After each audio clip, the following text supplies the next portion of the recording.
turns and up, man. These guys are going for it.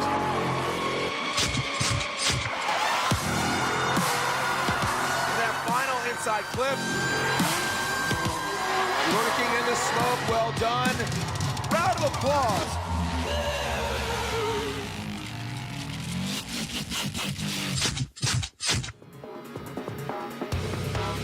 Welcome, everybody, to the Midwest Mayhem. It has lived up to the nickname that we deemed it before we even got here. Had a great qualifying on Thursday for both Pro Spec and Pro, and history was made last night. The youngest driver, 14 years young, Cameron Sorensen, wins Pro Spec last night. What an amazing event. We're going to be seeing some weather today, but the drivers seem really prepared and ready to do battle with not only the track, but the weather conditions and this menacing first time ever being utilized in Indianapolis Raceway Park. This is round 5 of 8 of the Formula Drift Pro Championship. Super excited to see some familiar faces. You know, Drift Indy's been going on here, MDU. We have a bunch of just homies that live in this area, 2 hours, 3 hours away. That's an easy drive here in the Midwest. And here we are up in the tower with our judges, with our staff, and our crew. We're going to be your tour guides through today's event. I'm Jared Deanna. Joining me here is Jacob Gettins, host of Outer Zone Podcast, also the post-event interviewee. Yep. So that had some good words. But Jacob, I know you had yesterday off. I was here with Sopa. What do you make of the track? What do you make of the conditions? And overall the vibe?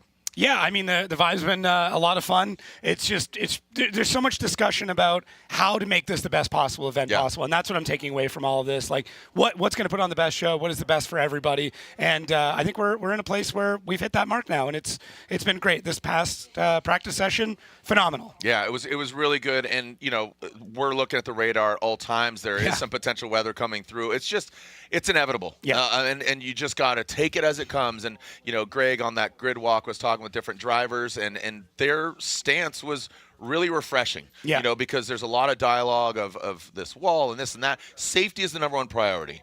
Everything else after that, we have to deal with what we're dealt. If it's the weather, if it's the layout. I'm excited. Fans are excited. Fans of all ages. Look, they're prepared. They know. Like, I've talked to some friends, the Dayton boys, and talking to them, and they're just like, yeah, it's going to sprinkle. It'll back off. Might have a thunderstorm. I don't know. Just wait 30 minutes. It's going to change. So that's where we're at. So let's take a look at how we got here. It all began on the streets of Long Beach, where James Dean is defending the crown once again, 5-time champion, but is another Irishman who rose to the occasion. Yeah, just an incredible showing, and getting into that new car has been amazing for the Shanahan brothers. So, a great season for both of them, as we'll find out a little bit more of that as we run through the rest of the season. Road to Atlanta always delivers, and it did once again. For a gentleman that is a veteran, he comes up and plays disruptor. He disrupts the points championship, and he comes out on top over his RTR teammate, defending champion James Dean. That man is 2-time FD champion Vaughn Gittin Jr., Mr. Ready to Rock.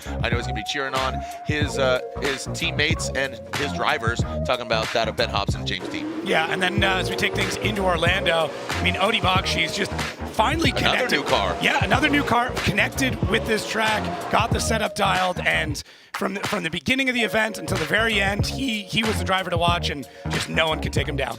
Look at that is his Odie race face right there, and you can feel it, man. Again, a new vehicle, awesome for him. All right, now history was made. Connecticut, we're bidding adieu to Ryan Turk. He drove really well. I know he wanted it so badly, but history was made in a unique way. It was an all-Irish podium that's never happened before. James the Machine Dean, the Shanahan Bros, Connecticut. I mean, I'm literally getting the hair standing on my arm, dude. That was literally top 3 best Formula Drift event out of 23 years. It was history making in so many different ways, and just one of the best events we've ever had. There is the schedule right there. We are at the halfway point of the season, and we have 3 more rounds left after this. Oh, Evergreen Speedway, a night event, by the way. Oh, dude, look at these guys. Just 90s is back, baby. Just look at the wig. Sorry, I've seen so much like dyed blonde hair this weekend. It's incredible. Do it. It might happen. Might happen. Won't. All right, we'll see. You won't. All right. Well, yeah, little toodles there for the fellas. All right. So as we again, this is how it stacks up. We do have 1, 2, 3, 4 buys. So if you qualify in the top 4, they are going to get the fast pass into the into the top 16. Jack Shanahan, Matt Field, Odie Bakshi's, James Dean. We are not going to run the buy runs. Yeah. So just FYI. So again, you will not be seeing those drivers till after the halftime break and driver intro. What are some other battles you're looking forward to? Yeah, I think Ryan Turk, Dan Burkett in the bottom right-hand corner there. That's going to be fun. Tommy Lemaire, Derek Madison above that. It's a really interesting bracket how it all plays out. All right, this is the driver championship standings. James the Machine Dean, Odie Bakshi's, Jack Shanahan top 3. Brandon Sorensen now singing in 4th, and Connor Shanahan in 5th. So that is where it stacks up. And again, not out of contention, Dylan Hughes, Osbo, Turk, Forsberg, and Cole Richards making a run at Rookie of the Year. Yeah, it just shows that qualifying has had such a massive effect on this season. Both the points that you get in qualifying, as well as now with a couple of these buy runs, those top 4s are not only getting high points from their qualifying stature, but they're getting another 10 just by moving on into the top 16 with that buy run. So qualifying has never been more important than this year. It really has. I mean, you know, people, you can say what you want about it. The drivers won it. James Dean said at the banquet, bring back qualifying. He got it. Here it is, 2 non-consecutive runs. I'm here for it. Here is our next bets. James Dean, yeah, that's pretty odds-on. It's an odds-on favorite, of course, and it literally and figuratively is. But don't count out all the drivers, and that's what it is. Any given Saturday, baby. As we take a look, Jack Shanahan, our #1 qualifier. This is what we should anticipate and expect. But again, better conditions. Yeah, and when we first watched it, it was one of those it's a really good run, but it was how smooth it was that kind of tricked us into thinking I don't know if this is going to be the top spot. And then you start to look at the zones, you start to look at the angle, and you go, you know what? This is it. He's collecting everything. He's got such a great transition at every moment. Everything was smooth. He wasn't playing with the car a lot. It was just, it was remarkable in that regard. So fantastic work there from Jack Shanahan, taking that top spot and just, really setting the bar for what we're hoping to see today in every battle. All right, so keep in mind that would be a great lead run for you. And here is the modified map, updated to the changes that were made overnight going into today. Yeah, not much has changed other than Zone 3. We'll get there. Outside Zone 1, up on the bank. You do have a decel, so a lot of drivers just kind of letting off throttle, floating it out to 2, getting out to Zone 3. That was pushed back by, I think it was around 10 feet to allow for a better arc from 3 into 4. So the drivers really said, hey, we want to make sure everyone's going really wide from 3 to 4. Honestly, we could have connected it, made it one large zone, but too many changes already, maybe for next year. And it seems to flow quite well. The biggest one is a truncated finish from last night and yesterday qualifying. We have eliminated clipping zone or clipping point 7, so there's only 6. So up on the baby bank, as I kind of deemed it last night, the baby bank there, hit it and quit it, and the finish line is denoted by the white line there. So again, not going into the slick, glassy area that we saw last night with Pro Spec. So just to eliminate that, because when it gets wet, it is very slick. All right, here we go. We got that Fleshlight Pro Penthouse, BMW, Trent Beecham, and Cody Buchanan, the cannonball, coming on in here in that first outside zone into that inside clip. A little bit of a wide swing there with the BMW of Trent Beecham. Cody Buchanan does follow suit, so really good job mimicking that angle and that line going into. Again, there we go. He's going to work his way up to the baby bank and that touch and go, and there is the finish line. So again, you can see the old finish line there just off to the driver's right. Yeah, and just with the rain coming in, they decided to cut it early because we already know that a little bit of moisture there is going to be absolutely detrimental to any run. Getting into this run, though, Beecham, I really like the way that he starts things off. He has a couple of corrections to the first outside zone, taking a decent arc there between 3 and 4. That's going to be a big point here. If a driver cuts between 3 and 4, that is a massive hit to their points. But Cody Buchanan does a great job in the chase as well. So a phenomenal way to kick things off for both drivers. Cody actually went deeper into a couple of spots, into a couple of zones than we saw with Beecham. But either way, both drivers out of the gate, looking good. They're getting an eye on a dry track right now. It doesn't seem patchy, and we're not sure how long that's going to how long that's going to stay. Yeah, I bet a lot of the drivers are like, let me drive, because this is ideal conditions right now. As we take a look at our Flip Fantasy right there, as a Ben Hobson fan favorite. So this is your fan favorite Flip Fantasy right now. So Just saw Beecham pull off, I believe, for a 5-minute. He did talk about yesterday losing supercharger belts. I don't know if that's the same scenario right now, but yeah, so we are getting word he is calling a 5-minute. So he is calling a competition timeout. That is a 5-minute allotment there for Trenton Beecham. Let's talk about Wally now. Wally plays a major role in qualifying. Now it's being utilized as a judging aid and a tool. Jacob. Yeah, correct. It is not making the calls. It is there to provide additional information to the judges, because there's a lot of scenarios that happen where only this data can provide a clear answer, whether they're fighting through smoke or just the way that the cars are making some sort of impact. You can see it's already been updated. That Zone 7, that is not in play anymore. Just a remnant, just a little Easter egg at the end there. Yeah, I was going to say Easter egg. All right, so our judges up here in the tower, Robin Ishida, Brian Eggert, and Reese Marin. So those are our 3 judges at this particular event. Vernon is here in the building, but he is just hanging out looking pretty here, taking photos and videos. No, all joking aside, he is assisting in just some guidance as far as navigating some spotters and other things like that. So, yeah. All right, so we move on to our next battle.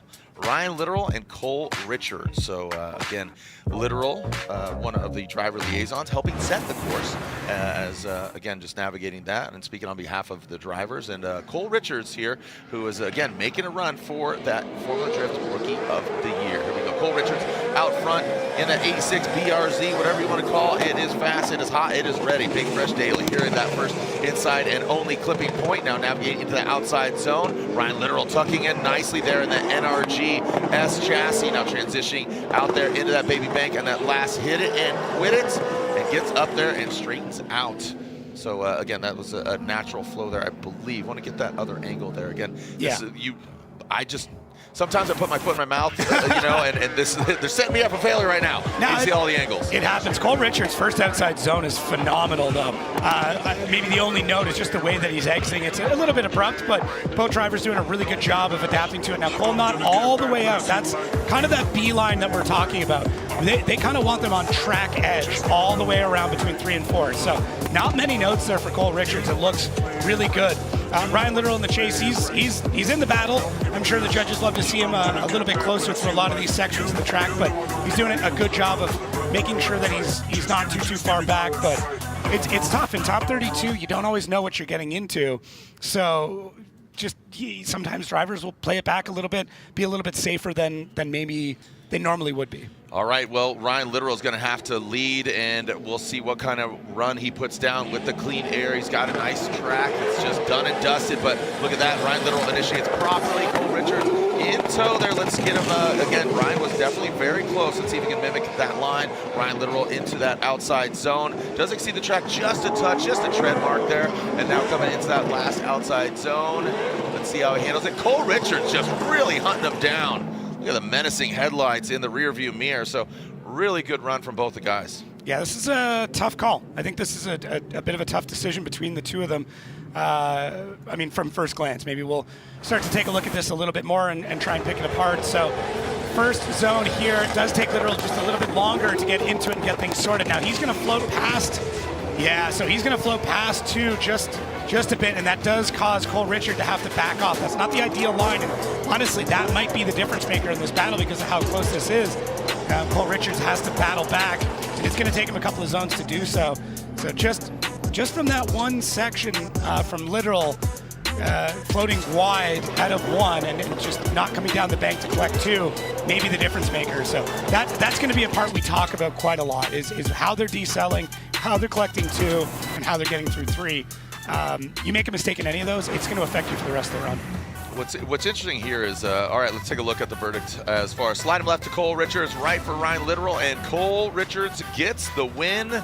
And let's put Reese on there just for clarification. Reese Marin, one of our judges, and again, just where are you really focusing at? Jake was elaborating there, but why Cole Richards? Yeah, that one for sure. We were looking at, Litter was doing a good job trying to get into outside zone 1. He was making his attempt going into the inner clip. You can see there was a little bit of adjustments that were there. As you pointed out as well, Cole Richards kind of saw that happening. He made some adjustments of it, and that kind of put him back a little bit. We could also see Cole Richards is doing a phenomenal job in the lead here. Really put it down a solid line, really smooth coming into the inner clip. You see a little bit of inconsistency on the other end with Ryan Littoral. Good transition here. Littoral doing a good job. Obviously doing a good job getting into the dive, but that's also because Cole Richards did a really good job in the lead. In the later portion of it, you can see Littoral doing a good job after that inner clip as well too, but that inner clip was just what took him out on that one. All right, so Cole Richards gets the victory there. Some great insight.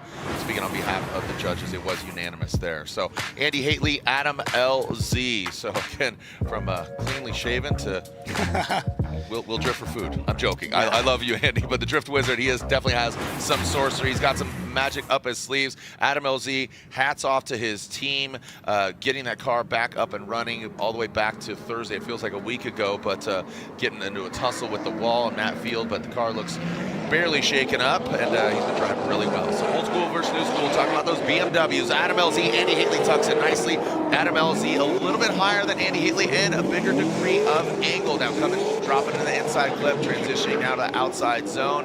Again, that elongated, just nice, even fluid sweep there by LZ outside zone. It goes to that last outside clip, drags it on up.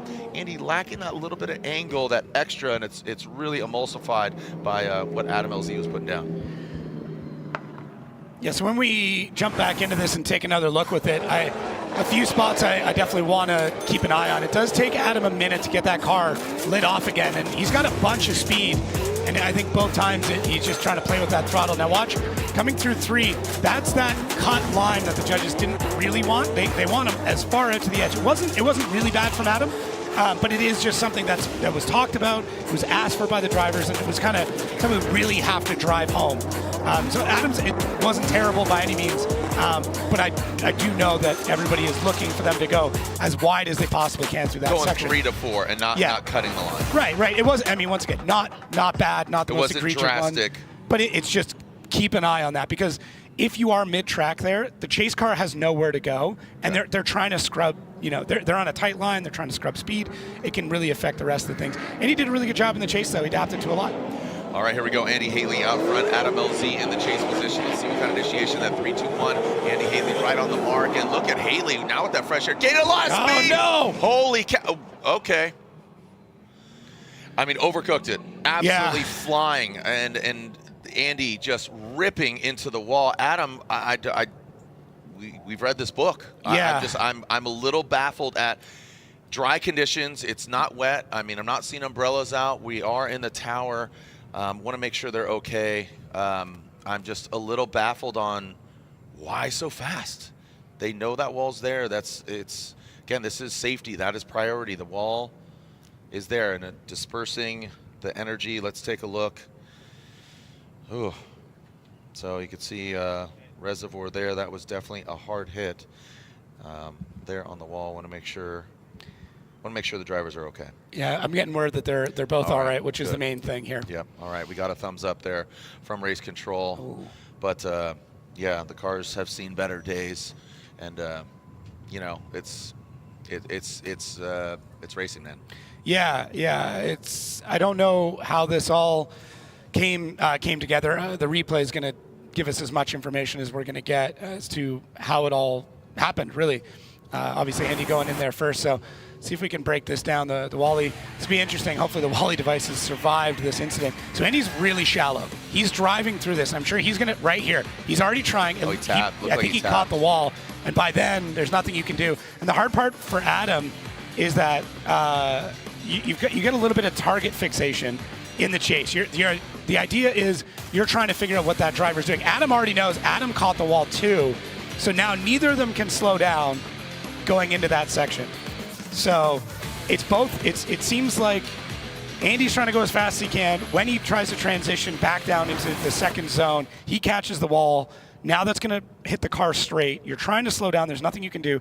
Adam is in a very similar scenario in the chase, and both of them have to try and back the car. And you want to take the impact to the back of the car whenever possible, because I mean, there are still components there, but It's much easier to repair that section than it is pretty much anywhere else. And you can see that crash structure in the rear end of Adam's car did exactly what it's supposed to do, absorbing that impact and keeping the driver safe. Yeah, so I'm just a little baffled. Obviously, straightening out, correcting the car. I mean, they were coming in just way too hot. It seemed independent. I mean, it honestly seemed independent. Yeah, Andy both hits, did the exact Adam same hits, thing. Yeah, coming in hot. They did hit. You could see the looks like they clipped that last yellow barrel before going into the wall. So very, very unfortunate. We got to clean up here on aisle 1 for Adam LZ and Andy Haley. Definitely would love Lorette Nickel to come in and have some words as I say her name. I said her name 3 times and throw it down to Lorette Nickel, who's with Brandon Sorensen. Jared, thank you very much. Brandon, part of the amazing family Sorensen, creating so many amazing moments. You are looking for your first win here in Indy. Hopefully we can do that, but we got to start, of course, with the top 32. And Brandon, if we're looking at these conditions, the thing that you want is consistency. You were saying to me earlier, it's either full rain or dry out, not patchy. So talk to us about the conditions that you guys are facing out here. Yeah, the bank has a pretty good slope to it, so all the water lands on it, runs down and dries up, and then it puddles all at the bottom of the bank. We run into this issue at a lot of other tracks, so it's nothing new to us, but it's all in taking calculated risks and just having a good spotter up there in the tower to tell you how to anticipate and kind of what to do. Yeah, of course. And you were also talking about there's some bumps on the tracks that maybe the fans aren't seeing. Where are those located and what's it doing to your car? Yeah, there's a lot of different surfaces out there that the track is made up of. The bank is kind of one consistency of asphalt, and then there's a couple different other sections. So the track is changing, as you are driving through it, and there's a lot of transitions from those asphalts that are, really upsetting the car. Luckily, we have a good set of motion control suspension on here, and keeps the tire really compliant with the ground, and we can have maximum traction, but it's just another hoop, another obstacle to jump through. Sure, absolutely. And Brandon, let's talk about your sweet, amazing family and what your brother did last night. So his 14-year-old brother is the youngest winner in FD history. So what did the family do to celebrate? Well, I personally went home and went to bed. I'm going to save the celebrations for tonight so we can both be holding the trophy. Big day today, but it is, it's amazing for the sport. It's amazing for our family. This is the end goal. This is why we show up here, and I'm just, I'm not looking forward to the day that he's going to show up in pro and beat me, because it's going to happen one of these days. When do you think that might be? I mean, there's definitely a chance it could be as soon as next year. That would be incredible. That would be amazing. And your whole family just creating these historic moments. Again, Amanda Sorensen being the first woman on the podium in FD, your brother being the youngest. Let's look forward to your first and your win when that's coming, hopefully very soon. We all feel it. Brandon, thank you so much. Jared, back to you. Thank you so much, Lorette. As we see, and yeah, Jacob, you made the observation. It doesn't look it looked it's not way more great. violent. Yeah, it's not great, but No. as I said, that crash structure did exactly what it's supposed to do. And a testimony to how fast they're going. I believe they cracked the concrete wall. Is that? Yeah. I mean, that they were moving, dude. They're So moving. that's testimonial. So let's make it official. Adam LZ gets the victory. Andy Haley going fully off course. So Adam does get the win. Now the work begins. He does have some time early on in the 32. We have a halftime break before 16. So.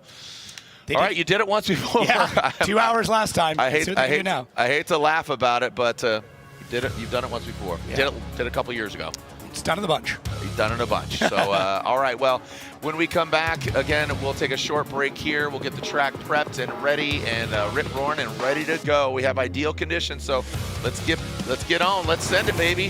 When we come back, more of the top 32 here at Indianapolis Raceway Park. Midwest Mayhem is definitely going down.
vibe and live loud. This is what we are. Check engine, ABS, or maintenance light on? There's an O'Reilly Auto Parts. Turn left, Tyler. Take the guesswork out of your warning lights with O'Reilly Veriscan. It's free and provides a report with solutions verified by ASE certified master technicians. And if you don't want to do the repair yourself, we can recommend a shop for you. Okay, Tyler, let's go fix your car. Auto Parts.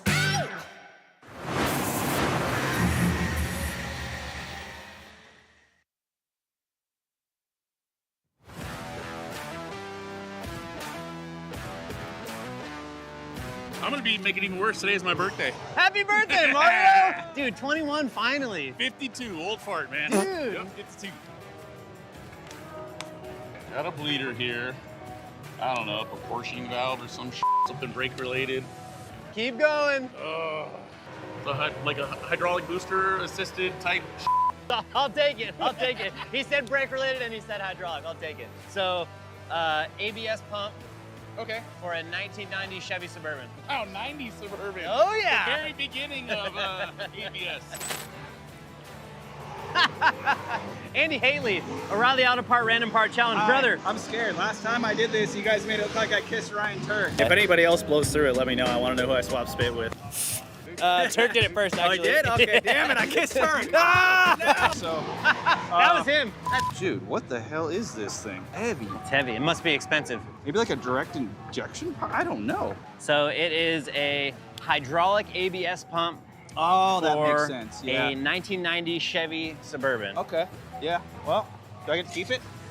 Sure. Oh. Marines are losing their tents. What's that? You gotta give it back. Sorry. No.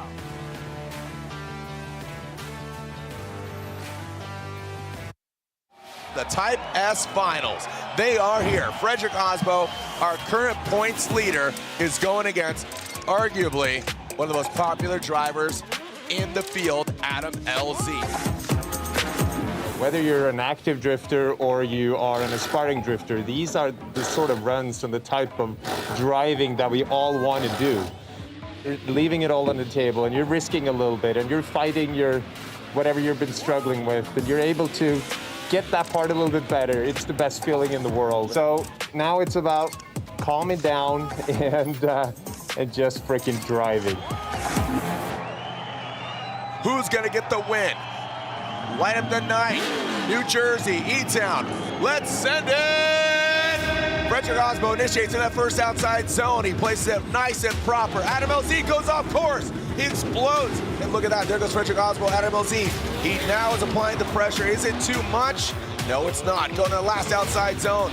Freddie, stand and deliver right there. Adam LZ overcooked it just a little bit on initiation. Are you ready to send it for the final time, E-Town? The gauntlet is on and cracking. Adam LZ needs to throw down a heater, maybe force an error for Frederick Osbo. Let's send it. Adam LZ initiates in the outside zone. He tracks bumper, sparks go flying. Freddie makes a mistake. He goes into the inside. Could Adam LZ get the victory? A massive mistake by Frederick Osbo. Adam LZ, great recovery on that first run, and now a dynamic lead run. Adam LZ does something no one else has done this entire weekend or possibly ever. Sure. Holy cow. Man, what a run from both of these drivers. And now your winner, back on the box once again, unanimously is Adam LZ gets the win. When I'm driving with someone like Osbo, I just push as hard as I can, and when you start going faster, you got to scrub the speed. So you throw it backwards. It works. Sometimes it doesn't work, and it worked, and here we are. Make some noise for the two-lettered last name, Mr. Adam LZ. There's a lot of really good battles. I feel like I kind of got lucky on the first two. I didn't really have to drive that hard in order to get the win. But going against Osoli and Osbo, I pushed as hard as I possibly could, and I think it's probably some of my best driving I've done in Formula Drift. This feels like my home away from home. So to have my friends here, my sister, my nieces, my nephews, all you guys cheering, seeing the stands lit up, like I wanted to put on a show and drive as hard as I could, and that's what I did. Congratulations to all our winners, because everybody won here at Formula Drift. We'll see you online, or we'll see you another time. Hello, everyone, and welcome back to Indy. Welcome back from break. Lots of stuff going on here. Adam LZ, first and foremost, are you okay? Yeah, I'm fine. I'm totally fine. Car did its job. All right, that's the most important question. We just want to make sure you're good and not hurt. So from your point of view, how did that all unfold? It's kind of an interesting scenario, and this was actually like a pretty big topic at the drivers' meeting this morning. There was a battle in Pro Spec yesterday with Corey Talaska where a lot of the drivers were confused because they deemed shared fault. So one of the topics was, in a situation like what just transpired, in the chase, do we run our lead line if the lead car looks like they're going fast, or do we follow the lead car? Now our job in FD is to mimic the lead car, but we also don't want to total the car out. We didn't really get a clear answer this morning. I chose the option of following the lead car that was going pretty fast. It wound up putting us in the wall. I think that FD made the right call, giving us the win, but it's a very tricky scenario because let's pretend that I braked early to make the inner clip. He made the inner clip and we established a big gap there. We could have taken a loss. So it's one of the most challenging parts of this track is there's so many different ways to leave that bank and every driver does it differently. And we aren't really told the correct way to do it. So everyone's doing it differently. It's a tricky situation for sure. And where do you think the responsibility lies? Because you're such an incredible professional driver. If you see the lead car going too fast into the wall, what's your choice of backing it down? It's hard because at that point, like the too much speed going into the wall is established probably in the first third of that bank. So like you would have to be so in tune with like how fast you're going, what the lead driver's line is. I think it's easier when you're outside of the car, like watching back the replay, it's clear as day. He was barreling, he was super shallow, going fast. But in the car, our job is to put that front wheel on their door. So you're trying to go for that. And by the time you realize, oh, they're going too deep. I mean, you could see me start to dial it back, but it was just too late. We get off the race line and then all the marbles are there from all the cars. So it's like once you're an inch off the correct line, there's nothing you can do. You're just along for the ride. And can you talk to us about the damage on the car? I think we've gotten incredibly lucky. The really bad crash we had before, no frame damage. Here, I think we got lucky again. It was like perfectly square back into the wall, which is like the ideal scenario. Took out the crash structure, but I think, fingers crossed, everything in the rear is good with the car. So. Okay, fingers crossed, Adam. Thank you so much. Jared? Yeah, thank you so much, Lorette. And just a really diplomatic way, you brought up that word, Jacob, when we were listening to his interview. Very diplomatic about talking about the incident and really articulate. Yeah, it's great. It was solid. Yeah. It's good insight, too, to explain to everybody watching. Like, as Adam said, that too fast is happening in the first few feet of the run. So, yeah, that's it's so incredibly difficult for them to predict something like that. And both of them did the best thing that they could and try to back the car into the wall.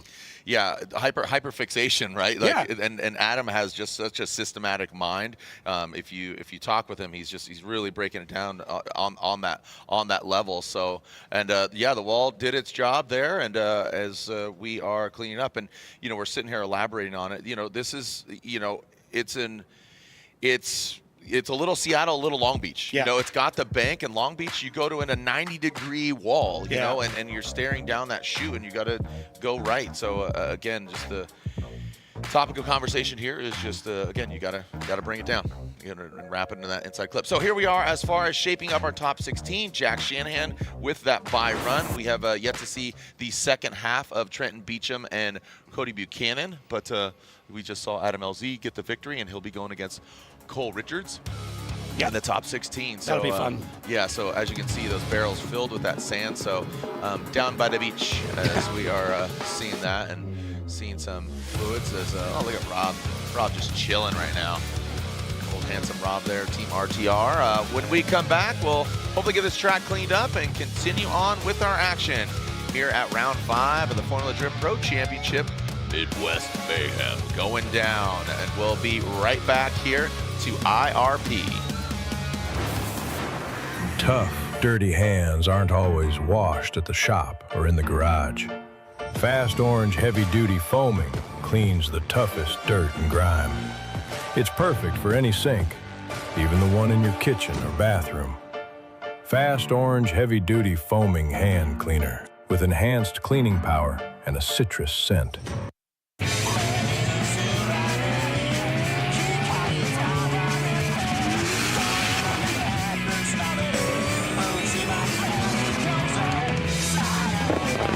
それは国境を越えて時代やメーカーを超えて趣味嗜好すらも超えて車を愛する人たちをつなぐもの、つなぐ感情、レイス。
All right, so as we are, again, still just getting the track right and ready, as we are, again, unfolding, unpacking what's going on here. But let's throw it down back to Lorette, who's with another gentleman that is in the top 16.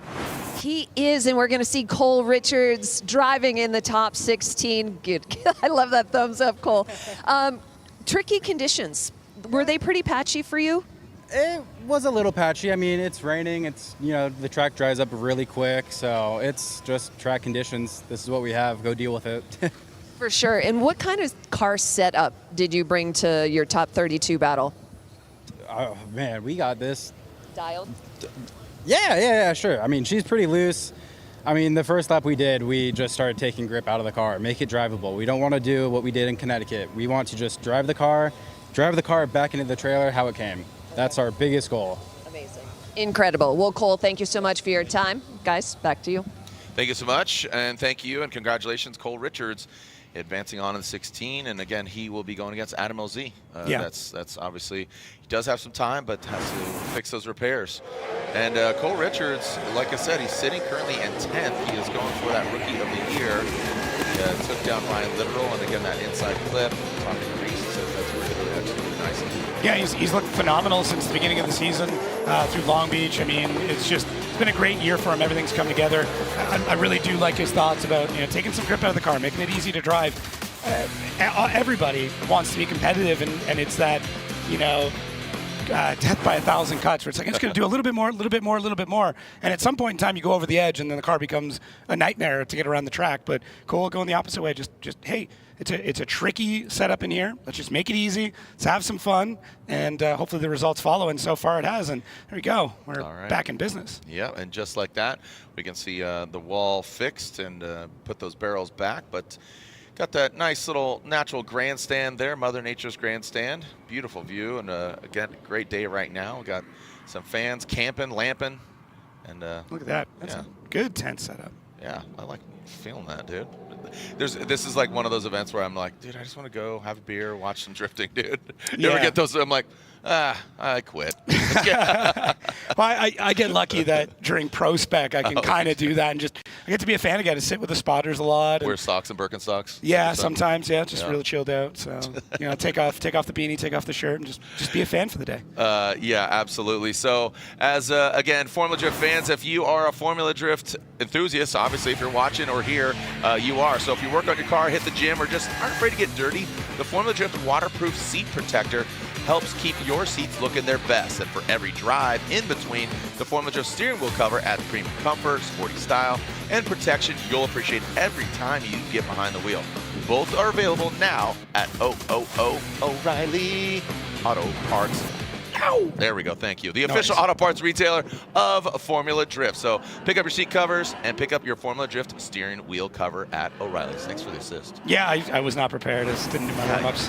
It was weak. So let's try it again.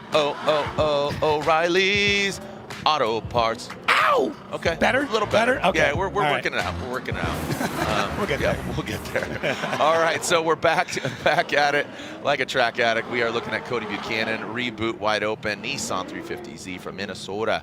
Don't you know? We're going to have an event at Brainerd International Raceway later on this year. Chris Forsberg, I believe I got an invite. It should be a really good time up there. We had one earlier this year with the C Boys. It's going down September 11th, 12th, and 13th up at Brainerd in Minnesota.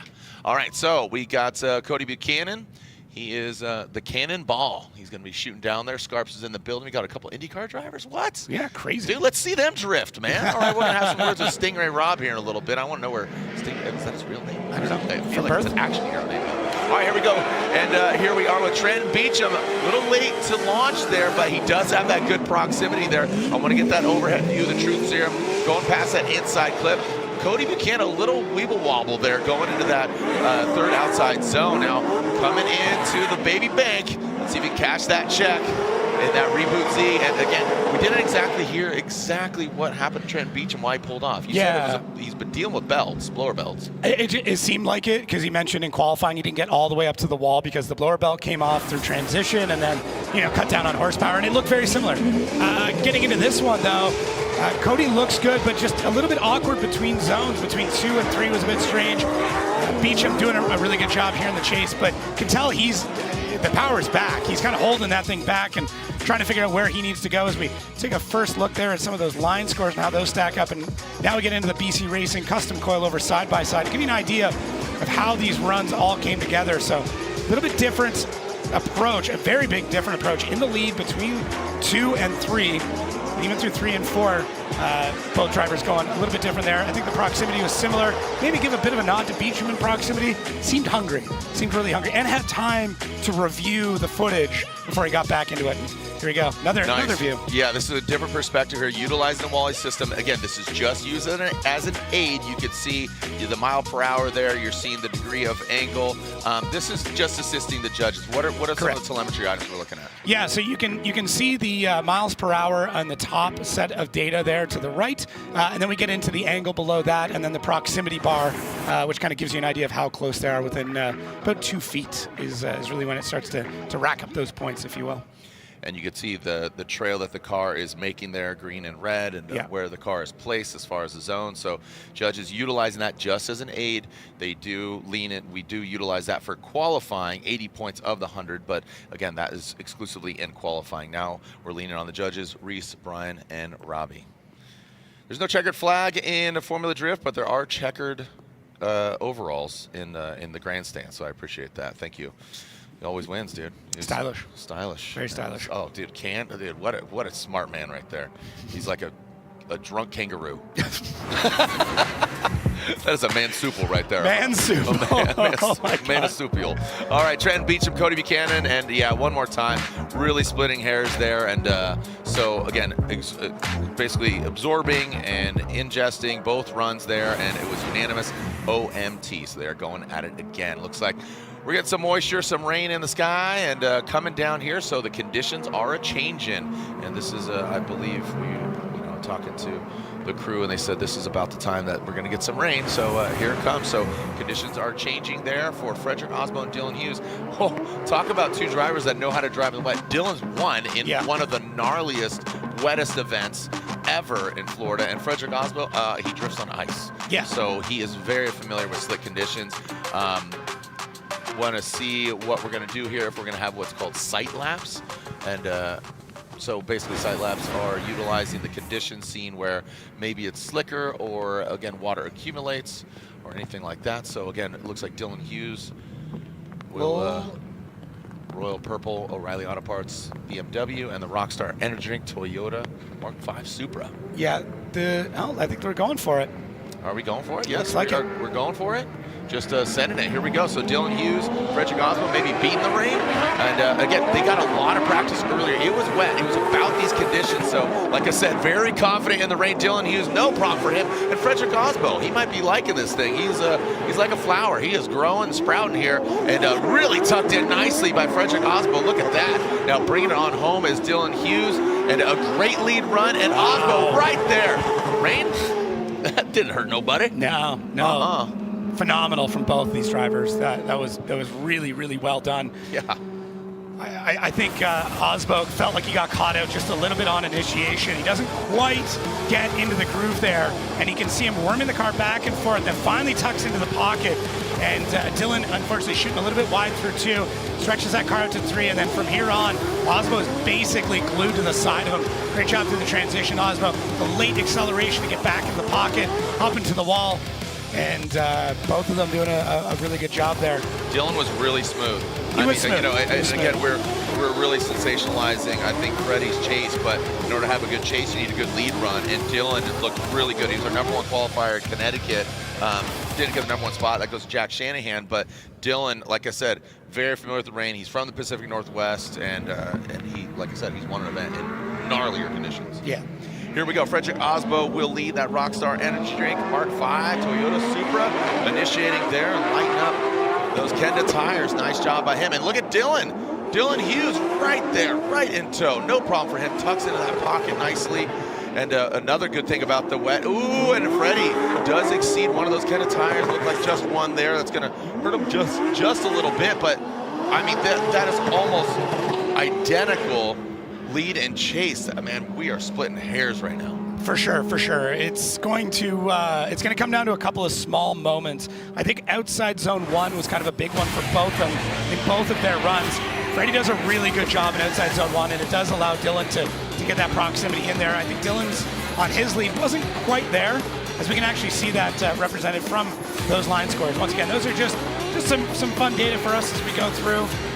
It is not what the judges are making their sole decision on, but information available to them need be, so start to see how that information comes up. Proximity for Osbo does look a lot better, as well as some of that lead. So see how it all plays out when we go to the judges scoring on this, but yeah, great set of runs from both of them. This is a big battle right here for both these guys. I mean, two definite, you know, obviously contenders. I mean, anybody, any given Saturday, man, just really rising the occasion. And you got to think, here's Frederick Osbo, 3-time champion. Dylan's looking for his first, and he's always part of the conversation. I think that Dylan really trusted Frederick Osbo, and he gave him a really good opportunity. And Dylan just nailing it, absolutely nailing it. Yeah, they've driven together quite a lot. I think it was 6 battles so far. So, and often you'll see them in practice go at it as well. So, oh, here we go, perfect. So this will give you a good idea. It's kind of what I was talking about. Both drivers, by the end of 1, are right there. Through 2, incredibly comparable between them. Into 3, everything's looking good. Osbo, obviously, with that wheel off. Yeah, Freddie dips, that could hurt him, dude. That's just that small enough mistake that, I mean, it's literally almost identical. You know, Freddie had proximity out of the gate, but he was low. Dylan kind of progressively got to him. So let's maybe make that kind of the same, and then that wheel off for Freddie, that might have hurt him, dude. I mean, here's the Rockstar Energy driver that might go out already in the 32 one more time and one more time. Wow. So look at that, Robbie Nishida siding with Dylan Hughes, but he might have weighed that one tire off a bit heavier than the other judges. Yep. So, all right. So it was definitely close. So here we are. So getting a little bit of moisture, a little bit more rain here. It's coming down on our windshield. The Chris Forsberg, Jonathan Castro battle now. Forsberg from Pennsylvania, now living in Southern California. He's driven a lot in the wet. Maybe not just as. All right, no side lap, just going for that Destin Industries Z, going against the Methodom Toyota GR86. Chris Forsberg initiates nicely on the bank. Castro needs to join the conversation. Past that inside clip goes Forsberg. That Destin Industries Z, nice job from him as, again, now transitioning into the baby bank. See, Castro now definitely finds the side of Forsberg. So let's take a look at that overhead. See, get a little foggy, a little foggy, a little moody. Put a filter, swipe it for that filter. Swipe for that filter. Forsberg looks solid. We're going to see a bit of on and off throttle now that there's a bit more moisture on track. Normally, if you're going to see that in the drive, you're like, oh, he's not on throttle. But as we have some rain coming down, you're going to see them have to play with the throttle a lot more than they normally would. But I mean, Forsberg just looks really, really good through a lot of these zones. Castro not able to find his groove until later on in the run. Just didn't get the timing perfect on initiation, and then if that's the case, you're just battling for the rest of the run. All right, let's see what Castro's got out front for us. The windscreen is, you can see the windshield wipers are on there for Castro, and this is where it gets a little hairy, a little precarious when in that wet condition you hit. Maybe with more rain coming down, a puddle, and got a restart? I think so. Okay. Ooh, some thunder coming in. And just to clarify on sight laps as well, the drivers are the ones that can initiate if they want a sight lap. So really cool to see the drivers just, going for it and saying, no, let's go for it. They've gotten, some of them have gotten rainy conditions, some of them have gotten patchy. So if they're comfortable with it, then just go for it. And as you alluded to, we kind of know where it's at. If you wait and do a sight lap, the rain could just come down in buckets, and now that sight lap's actually kind of useless. Sounded like the intro to a Garth Brooks song. And the thunder rolls. Oh, great tune. Great tune. And the thunder rolls. And the lightning. Sorry. Here we go. Lightning strikes right now, and oh, look at that. It's coming down there. Castro works it, taps that wall, and just throws up some confetti, but it's not sweet like a cake as goes into the inside clip, overshoots it. Castro overcooks it. Chris Forsberg tempers it back, dials it in, lets Castro go out, but then he lets him come back into the proper line as Castro, now let's see, it goes in that baby bank, that outside flip, hits it and quits it. Oh, we got contact. He slapped back into the Z of Forsberg, and right there, that's oh so slick section. You can just see it looks glassy. I mean, it looks like an ice rink out there. A little pushing and shoving there. Not intentional, just the old rubbing his racing. Castro does a good job, gets up to the bank nice and early, does catch the wall. Forsberg, I think, gave him a little bit of rope, but Castro shoots way, way wide for 2, and that's going to be a big dock against his scoring here. And that is that is more of that straight line, I would say. It doesn't sweep all the way around. It wasn't a complete beeline out, but didn't go nearly as wide as what was expected.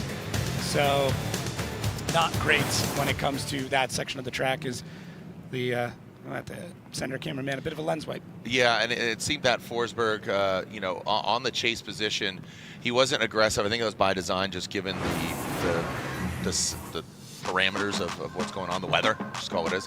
Chris Forsberg, Jonathan Castro, slide him left for Chris Forsberg, and it's unanimous. The Dominican Republic driver knocked out, and Chris Forsberg gets the win. Number 64, Destin Industries Z is advancing on into the top 16. The Rockstar Energy Drink top 32 as Forsberg and Castro make their way back, and here we are with the one more time of Beecham and Buchanan. Different conditions than what they just saw, but like I said earlier in practice, it was very comparable to what we're looking at now. Earlier in practice, yeah, it's very close to that. We're just right on that point of being patchy in some spots and not in others. So drivers will have to navigate that and get things sorted, but I'm got confidence that they can do that.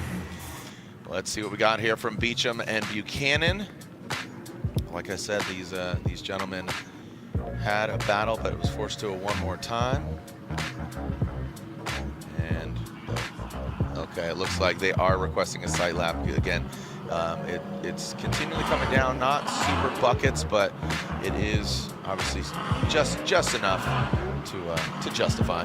For sure, and throwing a car into outside zone 1 without really understanding what it is and how the track condition is set up at this point is not a great idea, so I can completely understand why they'd be asking for it. As much as we'd love to blow through the show and make this as fast as possible, these drivers want to win, and they're going to take every advantage they can. They most definitely will, and we will we'll see what goes down here. Buchanan and Beecham in that burnout box. They'll get a quick little sight lap, so checking out the parameters. Crowd coming out, man. I think, again, loved Connecticut, and the vibes there, and everybody was very thankful, grateful, and they go ahead. Do they want the sight lap or not? I'm not sure what is happening right now. Throwing chop signs. Yeah, I thought maybe we walk over and have a little convo with them. Oh, they're ready to run? Okay. Just want to confirm. Skipping side laps. All right, let's go ahead. go. Lick the stamp and send it, baby. Yeah. You don't need to lick it because it's already wet out there. So go ahead. So just stick that on the package, baby. COD, cash on delivery. Someone's wearing their big boy the one more today. time battle. We are seeing Buchanan, and definitely working that car, and he does better in the wet, surprisingly, it seems like. And that Fleshlight Pro BMW, Penthouse BMW. So let's see what we got here. Oh, good initiation from Mr. Beecham. Down by the river, into the outside zone, overcooks it, gets steamy.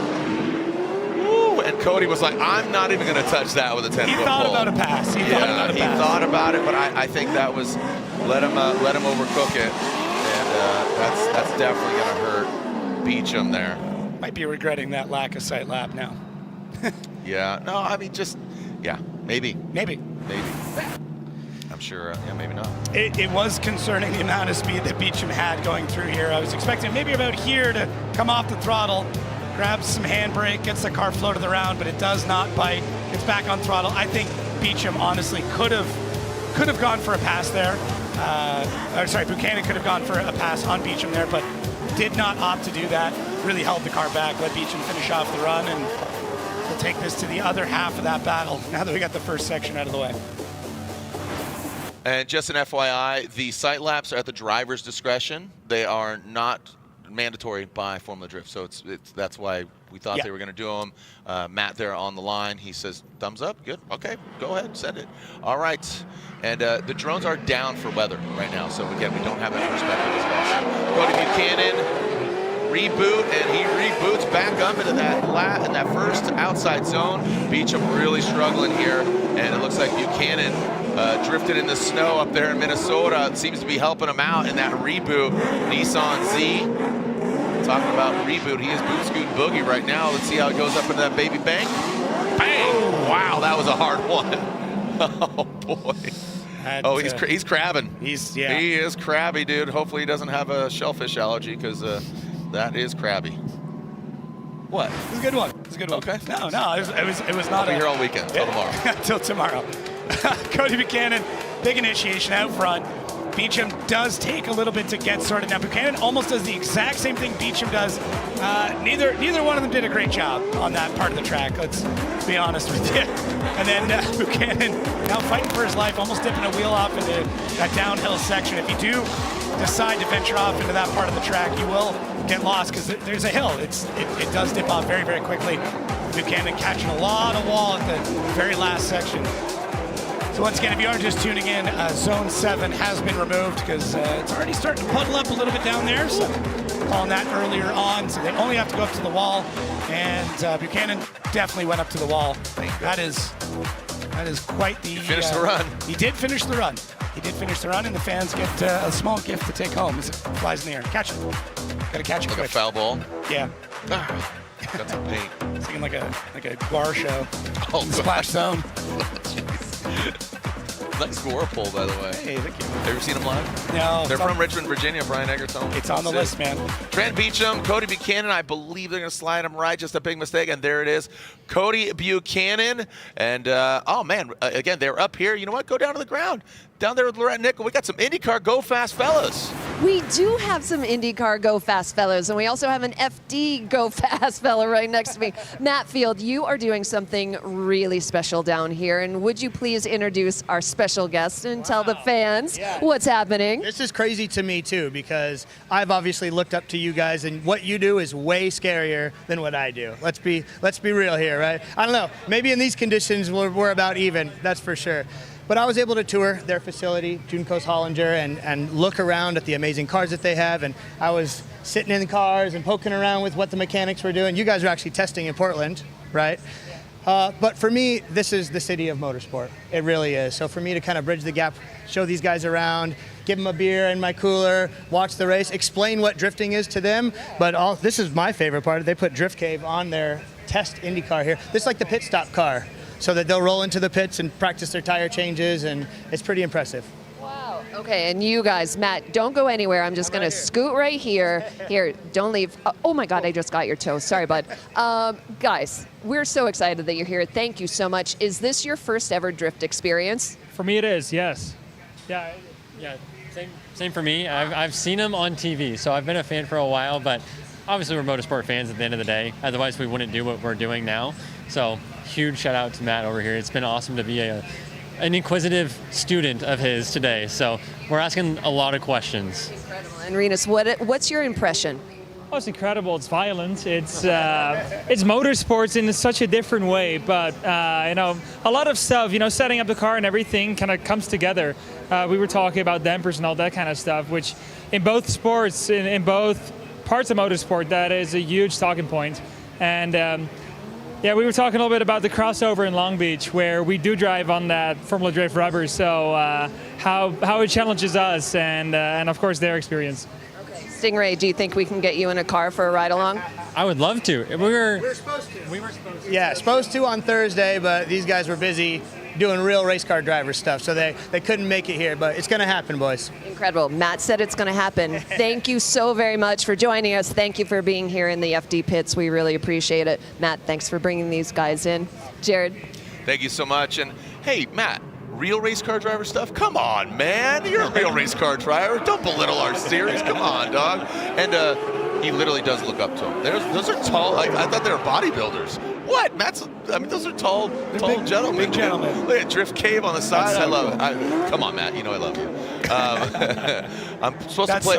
I'm playing the Brickyard Crossing tomorrow, the golf course within Indy IMS. I'm supposed to test some cars tomorrow. So how dope is that, right? Ripping a golf ball and just ripping around the track.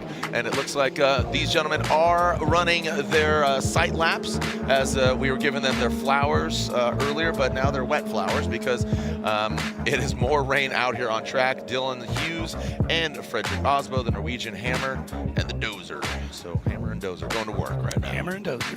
Just you know. Sounds like a children's book. It does, right? Create the adventures of Hammer and Dozer. Come on down. Or a radio show. Yeah. The Hammer and the Dozer. Morning on KCAL FD. Wowooga.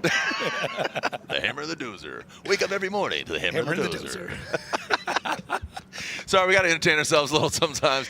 All right, here we go. Dylan Hughes, the Dozer, going against the Hammer. Frederick Osbo. Let's see what we got here. This is a one-more-time battle. The Royal Purple O'Reilly Auto Parts BMW GT Radial tires. Let's see if we stick it to the wall, and he does. We are back at it. Look at that. Frederick Osbo tucks in nicely like he's putting him to bed. Let's see how he goes into that inside clip. And nice navigation there by Dylan Hughes out front. As you can see, a lot slicker than their first battle. Yanking that little handbrake, making sure it stays within the boundaries of the course. Now going into that second to last outside zone. And right there, and Drink brings it on in. Not slapping the base, not slapping the wall. Very well put together from both drivers. Osbo, aggressive, but at no point did it feel like he was attacky, where he was kind of diving in, shooting everywhere. It was an incredibly smooth chase, and Dylan did an amazing job out front as well. He provided that opportunity for Frederick Osbo to put down a show like that. It seems like this part of the track is incredibly slick. You can see basically everybody now washing wide. It's not the worst thing. It does give them a bit more time to try and swing the car around for three. It's not the ideal line, but I think now that the moisture is here, it's becoming the line that's needed. So still just laughing at the Hammer and the Dozer. Sorry. Yeah, it's good. Just the morning show, but also attacky. Attacky. That's a great adjective. It wasn't very attacky. He wasn't very. No, he wasn't. I get it. I know what you're saying. Yeah, you're picking up what I'm putting down. Yeah, absolutely. But I will tell you, bold move by Frederick Osbo on that chase right out of the gate. So I'll tell you what, Dylan really needs to place the car properly, because here you got the three-time champ. He was really trusting in Dylan. Yeah, he took notes, baby. He is right there. Again, another one tucked in nicely. Let's see how they handle that inside clip. Like you said, very slick there. He's going to bring it on in. They want to see him drawing that wide arc into that outer zone. Again, like you said earlier, they could have just made that one big outside zone and a straightening. I believe that was a straightening. Wow, look at Osbo. That back left, he's more crabs. Yeah. If you didn't have lunch, we got crabs for lunch. I think we're in Maine. Oh, man.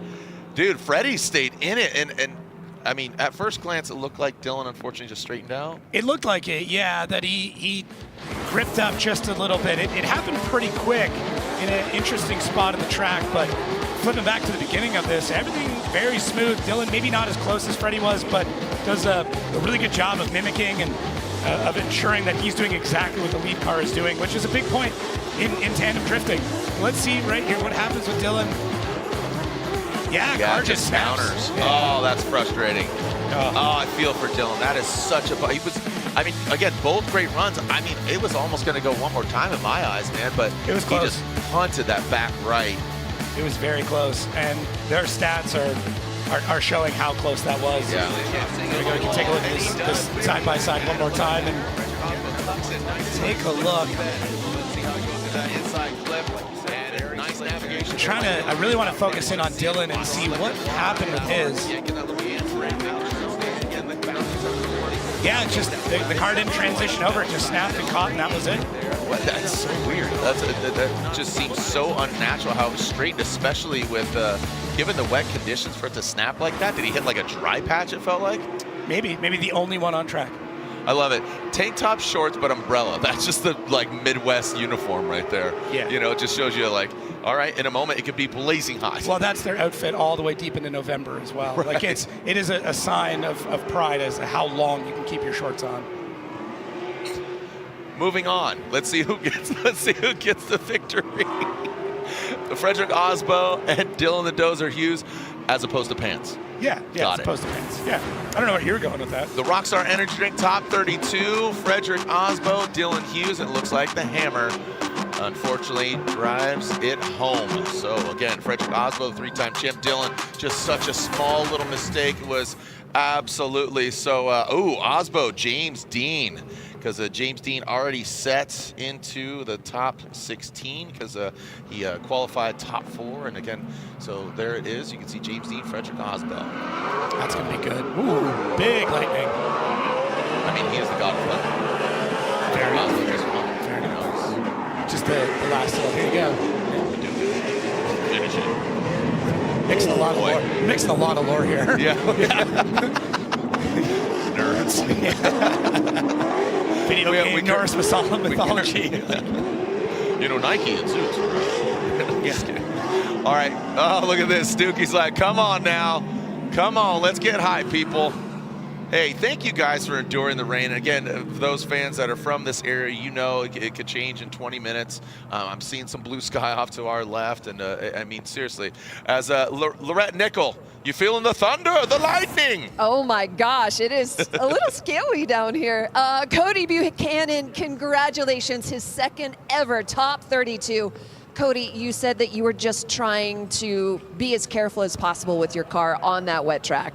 Yeah, basically, I just didn't want to wreck. I mean, Trent and I both, we decided to be men and not take a sight lap, and we just tried to keep it off the wall. We're not afraid of walls here, but, you know, this track, the walls are kind of sketchy. Yeah, and, well, good for you. You are gaining that momentum. It is propelling you forward. We're going to see you in the top 16. We're gonna go get safe. Okay, yeah, so it's lightning. It's storming like crazy out here. I wouldn't be surprised if there was a tornado in 2 minutes. no, don't say. All right, he doesn't know what he's talking about. Ladies and gentlemen, we'll see Cody Buchanan in the top 16. Cody, you shut your mouth. Don't you say that T word. You just be quiet. We are still, again, we're all good, but thank you so much. Congratulations, obviously. So Buchanan gets the victory, and yeah. Take on Chris Forsberg. Was that who's going against? Yeah. Okay. Is that who's going? No. Oh, sorry, I got the wrong. Yeah. Thank you. All right. Right now is either Ben Hobson or Daniel Stuckey that's going to be going against Chris Forsberg. As Ben Hobson, he says we're going to burn it down, baby. These things know how to handle the wet, and looks like he's bridling that pony. Talking about the Ford Mustang, overshooting, brings it back in. Stuckey, how patient was he there? That was really good composure by Stuckey in that Kenda Tires S15. Hobson. Again, the Bama boy, he knows how to drive in the wet, brings it on up, and whoo, just a little smooch, maybe not even, but very close to that wall is Stuckey. Oh boy, look how slick that is. Well, so that is why we eliminated outside zone 7. Don't go out to no man's land. Imagine that for every battle. Not a good time, not a good time. But yes, one of these drivers, we gone up against Chris Forsberg, already wrecking my bracket here. Both drivers doing a great job getting around this facility. It's really tough right now for I mean both of them, but I do like that Stuckey has a ton of patience in trying to get the best possible chase he can. It's really, really tough right now. I think we've reached a point where there's enough rain on circuit where we've got a full layer out there, and once again you can tell what that would have looked like if Stuckey would have been all the way out to that section. So. All right, so as we are pulling back up to the line, We're seeing Daniel Stuckey and Ben Hobson. So let's see how they navigate it. The rain is coming. Obviously keeps continuing down. I think we're going to see this for the entirety of 32. But I think the drivers either go full dry, full wet. If it's kind of patchy, that's where it gets fairly difficult here. And Stuckey, we getting a comp timeout. We will we'll see what's going on here as Stuckey pulls off. So does Ben. And finding out from the official, Stuckey's having issues with his vehicle, and we're going to button that up. So would that be considered a comp timeout? Okay, yeah. So it is a competition timeout, getting his equipment right, and that is Daniel Stuckey. They got the heat wave ponchos there. Obviously still feeling the heat because obviously having a good time. So just an FYI, we have not seen it yet, but just FYI, be prepared. There is a lightning policy here at the track. If there's lightning strikes within 5 miles, we may provoke a pause in competition and for people to exit the grandstands. Again, not happening right now, but just an FYI. So not happened yet, but the track is monitoring the weather. So again, if a lightning strike is within 5 miles, we will have you leave the grandstand. So, all right, well, Mother Nature rearing your ugly head, but again, we'll be right back. Don't go anywhere. Here, round 5 of the Formula Drift Pro Championship. It's wet. We'll be right back. Don't go anywhere.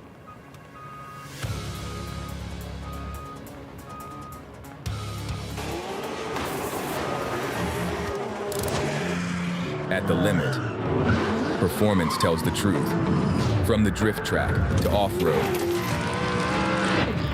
to the open road, Kenda engineers its tires where failure is not an option. Vesda Performance, Cleaver All-Terrain. One engineering standard, professional grade.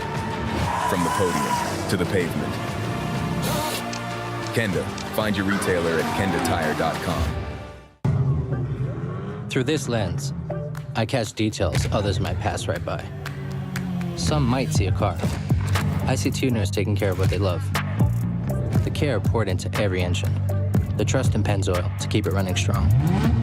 This moment, these drivers, the machine under this hood, that's what lasts. Engine protection for the lifetime of your vehicle. Pennzoil. Long may we drive.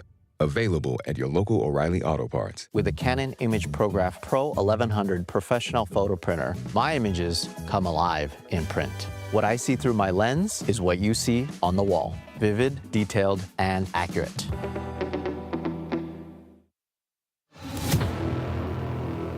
Something has awakened. The horsepower and torque you always knew was there. Just waiting to make every drive thrilling. Track tested, off-road proven. Performance for everything you drive. Drive better with K&N. BC Forged Wheels, custom built per order, offering extensive design, finish, and machining options. Strength, style, and precision come standard. Track proven, street ready. BC Forged, proud sponsor of Formula Drift 2026. Hello, everyone. Welcome back from break. What you have missed is the skies opening up. Chris Forsberg, this weather is absolutely nuts. Can you talk to us about the choices that you made between running a dry or a wet setup? Yeah, I mean, a lot of the drivers here, I'd like to think, are educated enough to make adjustments to their car, not just their driving style when the course goes from fully dry to fully wet. But there are those scenarios in which me and Castro just went through where it's starting to rain, so the bank is sort of dry, the infield's getting wet, and so you have to kind of make that choice, like, do we adjust some of it, all of it, none of it?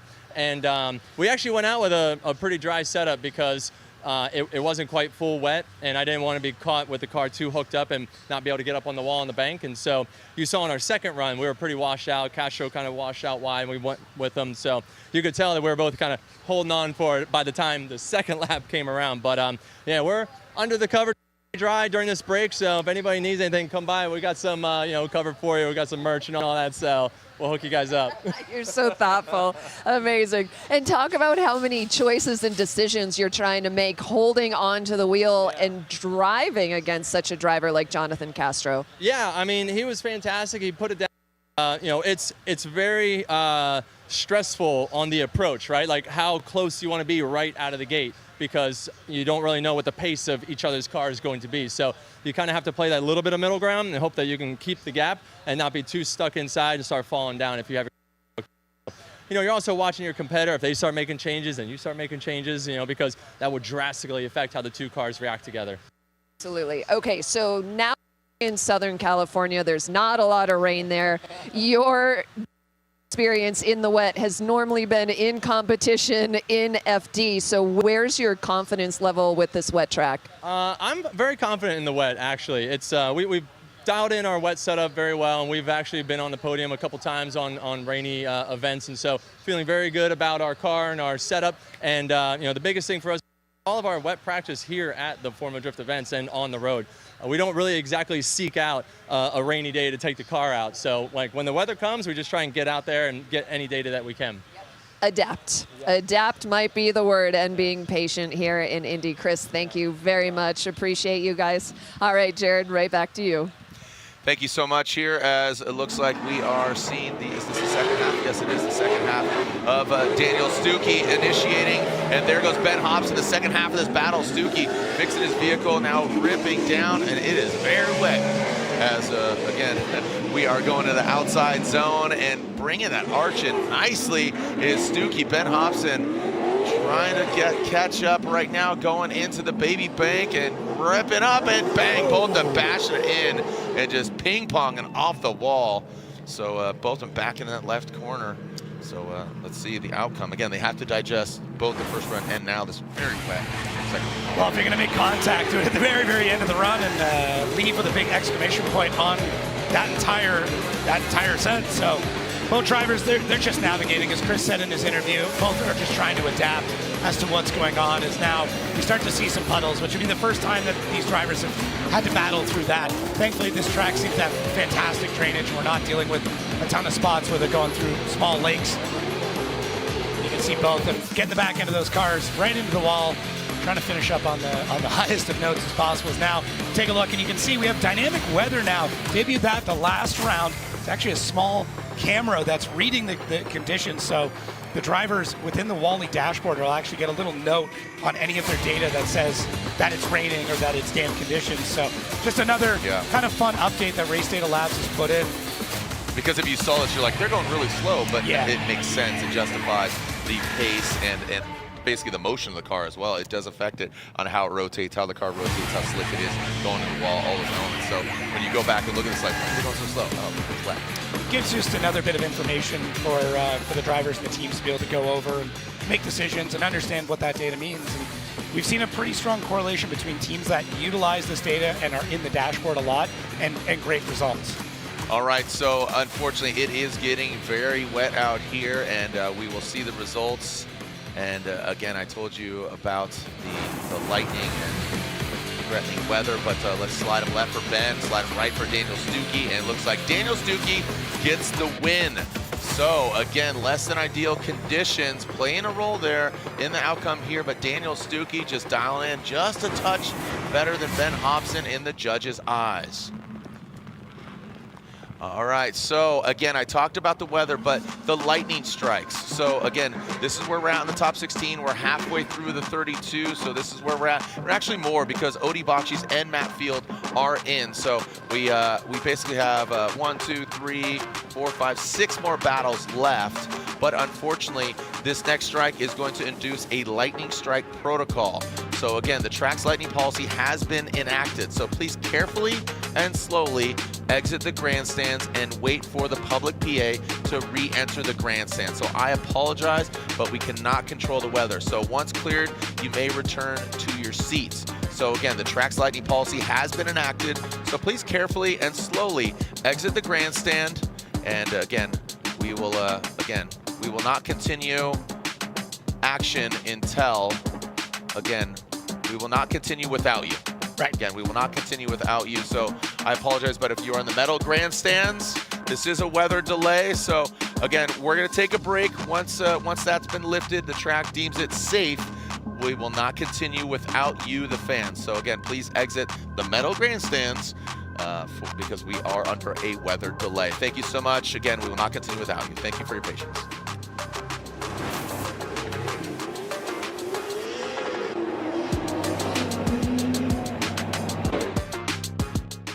Looking for a college where you can learn by doing? The University of Northwestern Ohio puts the wrench in your hand and your future in motion. I would recommend UNOH to anybody who wants to excel in this industry. With industry connections, cutting-edge equipment, and programs in automotive, diesel, high performance, robotics, and more, this is education that works. You will come to this school and you will leave 10 times what you were when you came here. Apply now at unoh.edu. At the limit, performance tells the truth. From the drift track to off-road to the open road, Kenda engineers its tires where failure is not an option. Vesda Performance, Cleaver all-terrain. One engineering standard, professional grade. From the podium to the pavement. Kenda, find your retailer at kendatire.com.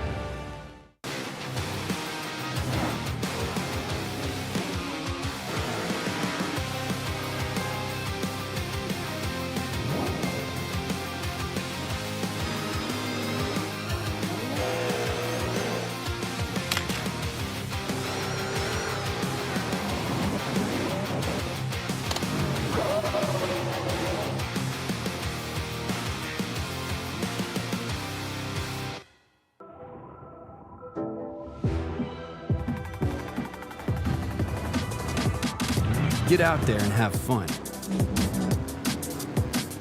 Because you've got Meguiar's. And we've got your back. From wash, to paint care, to maintenance and more, Meguiar's has your hybrid ceramic solution for every adventure. Meguiar's, reflect your passion.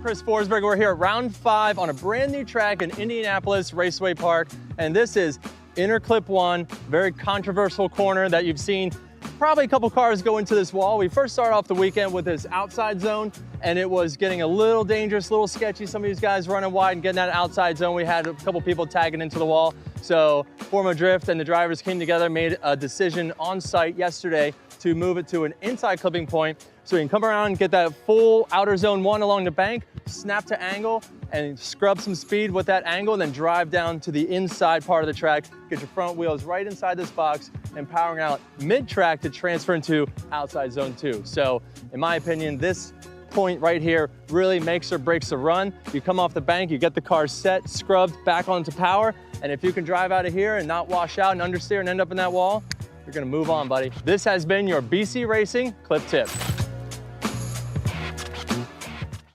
Welcome back to the streets of Long Beach once again. James Dean, Frederick Osbo. We're trying to figure out how to bring it to the battle with James. He's, as everyone can see, the guy to beat out here. What we are looking at are the 2 most dominating drivers in drifting history. They're going one more time. This is a James we have not seen at all. Frederick, the Norwegian Hammer Osbo, gets the win, and second place goes to your 4-time and defending champion, James the Machine Dean. Welcome to Road Atlanta. Here we go. Another one more time battle. Frederick Osbo, James Dean. Don't leave in the judge's hands. Every single lap, in the lead and in the chase, like Frederick was pushing the limits on entry, and it was just like bumper cars for a lot of those runs. James the Machine Dean gets the win. See you in Orlando. This is round 3. That's right, Type S Scorch. Can you smell it? I was battling Rome in top 16. Had a great lead against him. He gave me a great chase. Look at that, Rome initiates tight. And look at James, not backing down. He looked like he delayed it a little bit. It was an early exit for, what we're trying to achieve there. But it's motorsport, it is what it is. Rome takes down James the Machine Dean.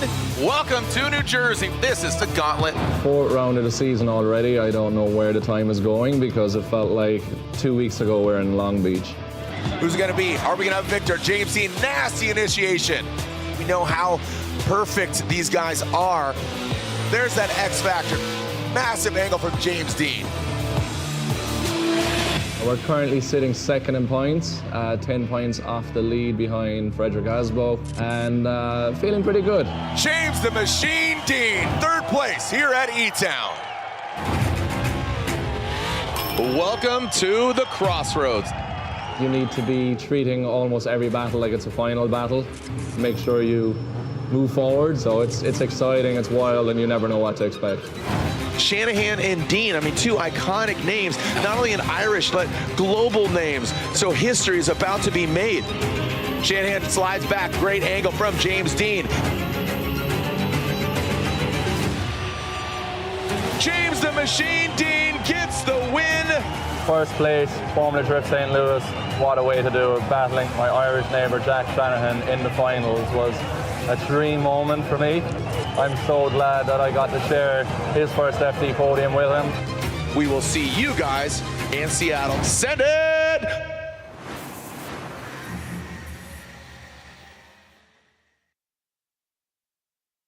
This is Formula Drift, what we call the throwdown. We're just focusing on being consistent, dialed, and we'll see how far we can take it. Here are the finals. Matt initiates. Where's James? James is way down there on the bank. Just in a mindset where I'm giving it my absolute everything. We were just hungry, very hungry. Matt Field going in this power rally. He goes off course. It looked like contact was made. Was he shoved out of the way?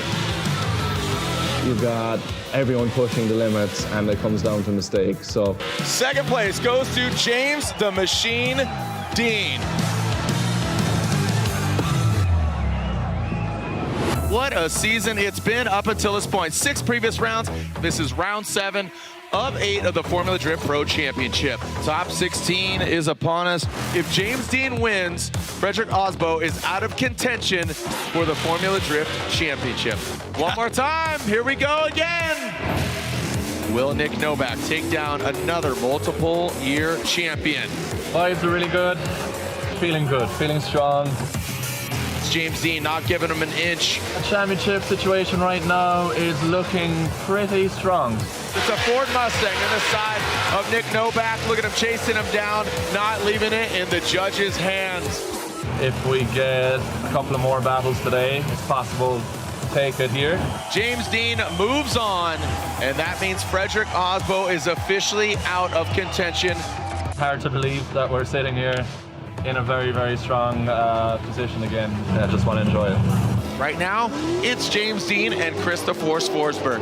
It's not so much a must-win, it's more about a must-lose for the other guys in order for James to be another champion.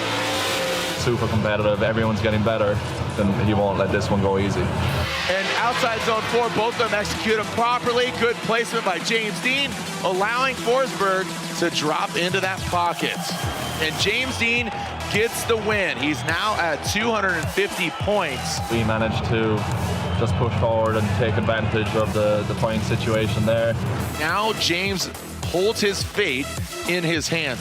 If James Dean wins in the Final Four, he will be your 2025 Formula Drift Pro Champion once again. Hopefully we get lucky there. It'd be amazing to actually take a championship. Let's see what happens. Without further ado, James Dean holds his fate in his hands. Let's send it. Adam LZ would love to take him down. Across the nose of Ford Mustang. Goes to Drift HQ BMW. Into that inside clip. James Dean, a little tighter line. Now to outside zone 3 goes Adam. Big angle from Adam LZ. Hanging it all the way out there goes Adam. James Dean drops into formation. Watch the transition. One last outside zone for glory. For James the Machine Dean. Does he get it done? We got wheels off. Done and dusted for James the Machine Dean. The fate now in the judge's hands. James the Machine Dean locks it up, and he is the official 2025 Formula Drift Pro Champion, the first to 5 championships and the first ever to get it done with still a remaining round.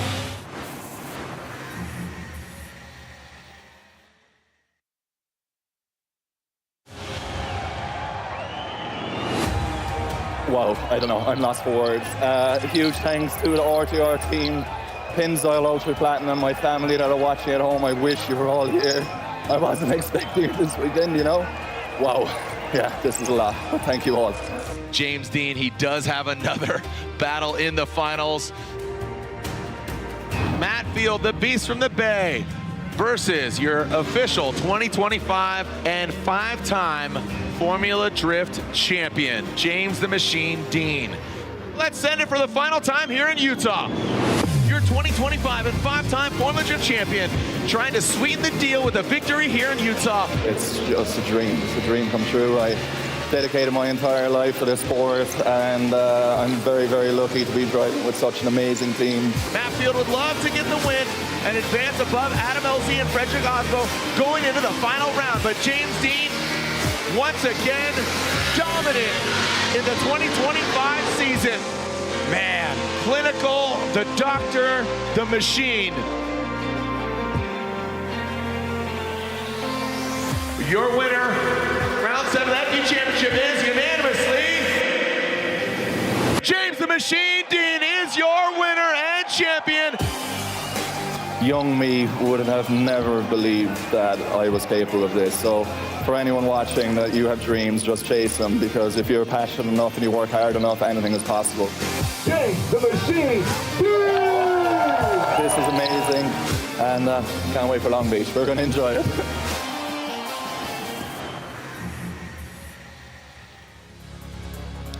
All right, well, unfortunately, we still are under weather delay. I think news is coming in. We don't know where it's at. Just want to give you a little update. We are under a weather delay. Local time here is 4:02. We are in 32. We only have 6 battles left in 32. And just an FYI, we the weather delay isn't the rain, it's the lightning. Yeah. So if lightning strikes within 5 miles, we have metal bleachers. Metal, lightning, don't get along. So you guys, the fans, the drivers, everybody, you are our priority. So just want to make sure that you guys are safe. So again, nobody in the bleachers, and we will not begin action without you, the fans. So again, stay tuned. Just want to make sure everybody is safe. So again, really appreciate it. Jared Deanda, Jacob Gettins, Lorette Nickel, your tour guides here at round 5, the Formula Drift Pro Championship, Midwest Mayhem. We haven't had a weather delay like this in, man, ages. Yeah, I think it was Florida. Yeah, Florida could cause. I think St. Louis the same year we had a long one too. But we've, knock on wood, we've gotten pretty lucky. Seen a lot of moisture this year, but this is a good one. And again, anybody from the Midwest knows. Wait 20 minutes, it's going to change ideally, and literally just got the track has extended the delay till 4:20. Nice, as it's 4:03 now. So vendors are still open. All the drivers still have their setups beer, there. Dude. Yeah. No, I'm telling you, go grab me a beer. Oh. I'm joking. No, I'm joking. I'm joking. Again, all joking aside, safety is a priority. So, again, the track has extended to 4:20. Local time is 4:03. So thank you for your patience. Round 5, the Formula Drift Pro Championship. Midwest Mayhem living up to it. There's lightning, there's thunder, there's the hammer, there's the dozer. We come back. I'm joking. All right. So, again, just filling some time with some great content, all created by Formula Drift.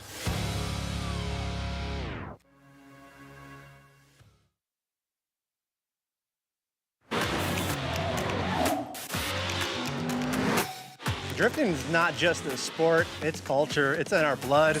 Here we go, Andy Haley. Oh, he is riding that tire right on that white line.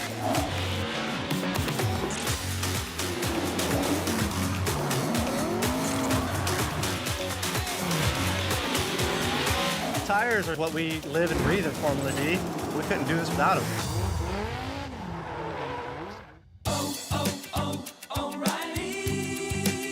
You need parts? O'Reilly has auto parts. Need it fast? We got fast. No matter what you need, we have thousands of professional parts people doing their part to make sure you have it. Product availability. Just one part that makes O'Reilly stand apart. O'Reilly Auto Parts.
You know him, you love him. In that Borla Performance, Heat Wave, Lean Customs, 777, the Beast of the Bay, Matt Field. I'm Matt Field. I'm from San Jose, California, and I've been drifting professionally for 14 years. I'm kind of one of the old guys now.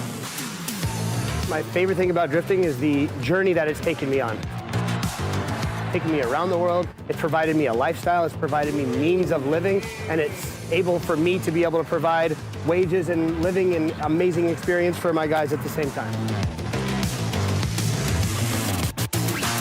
You know, we've been in the championship hunt for a lot of years, and I think it's real easy when you're just focused on the championship to be focused completely on the outcome. How do we win? How do we win? The mindset that I take is how can I be better in every aspect, every lap? I want to have the best runs in practice, and I want to win the last run of the night. When we started, it was like, okay, my S14 is a beer can. It's been crashed and straightened so many times. It's time to build a new car. Part shop Max Dan, he was the guy who was just like pushing me into the direction of a Corvette. But no one had really done one built to this level. I knew that if I took the recipe and everything that I knew and learned in the S14 and I put it in this car, I was like, it has to be better. Part shop Max Dan, he freaking believed in me, man. And he was just like, we will take on the huge burden of producing suspension fork. There was no dual caliper mounts, there was no handbrake, there was literally nothing for this car. So that was a huge undertaking, and no matter what, he spent a ton of money helping me develop this car. I was like, I want to do a whole build series. I don't think anyone has done this yet, but I want to film from start to finish building a pro drift car. Overall, it was a great thing to do. I like to think we helped change the drifting community for the better because now the Corvette chassis is accepted. It is a thoroughbred sports car that was born to be on a racetrack. It was everything we could do to try to make Corvette cool again.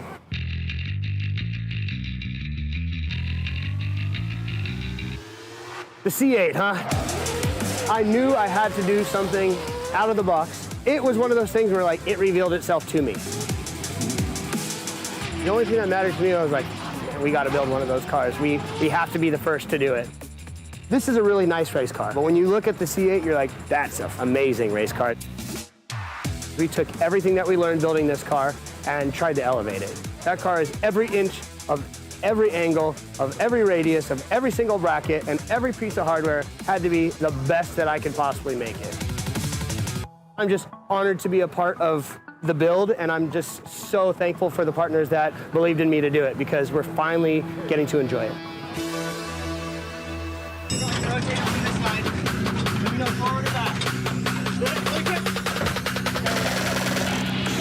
Once we pull out onto the track, it's not a team sport. But every single second until that moment, it is absolutely a team sport. It's 90% a team sport, and that last 10% is up to you. I'm very fortunate that most of my team has been with me since day one. There's not a lot of turnover here, and I just feel so fortunate that I found a group of people that would literally kill for me.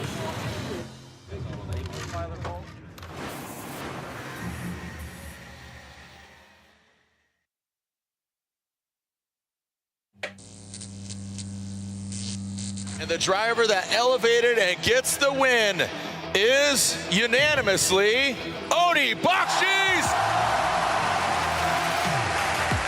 In the pros, I still love driving with Odie. I think there's so much to learn from him. I love that I can push 10/10, and I know that if my will keep up with his, we are on par. I love getting out of my comfort zone and learning something new. When I went to D1 in China, and I drove in China for 4 years, that was a completely different driving experience, completely different culture, completely different everything, the weirdest stuff. But I loved it because it got me out of my comfort zone. So, the future of pro drifting, there's no stopping us. We're only going ahead. We're only going to get bigger. Drifting is still very young. We're still in a very young place where everything is growing, and we're all kind of learning. So the community here is super important, and I think we all have the feeling that we're all in this together. I hope that I'm able to introduce the C8 into this sport. And you know, in however many years, I hope we're all drifting supercars out here. That'd be insane. All right, let's get under the hood. Here we are standing in front of the C6. This is the same power plant setup, right? Give or take, that I've been running for the past 6 or 7 years, ever since we switched over to the C6. It is a 427 LS-based engine, Vortex supercharger with nitrous. The cool thing about this car is it's a recipe that is proven. This is a package that I've been able to formulate with Texas Speed over the years to become incredibly reliable. This is something that all of you guys can basically ring up Texas Speed and order. With the ACT clutch that we have in here, twin plate clutch, you can really daily drive it if you wanted to. The electronics package on this car is pretty advanced.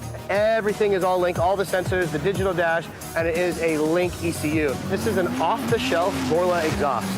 It has Momo safety equipment, all Momo seat, belts, steering wheel. I feel like they're the best in the game. The body panels on this, they're all carbon Kevlar. This is 945 garage, HGK for the front and rear bumpers, and then Anderson composites for the trunk, hood, and roof. PWR handles all the cooling, so the intercooler, the radiator fans, the intercooler fans. Nitrous is back here. The radiator, PWR radiator, lays flat on the frame rails. The fans are here, and then you can see that the hot air actually comes out of the bumper, right out of the, call that the radiator air run out. And of course, you know, the only thing that'll hold up to 1,150 wheel horsepower and all this 50-50 weight balance are drive shaft shop axles. These are the type of partners that keep us racers coming back and make us able to go out and race every single weekend.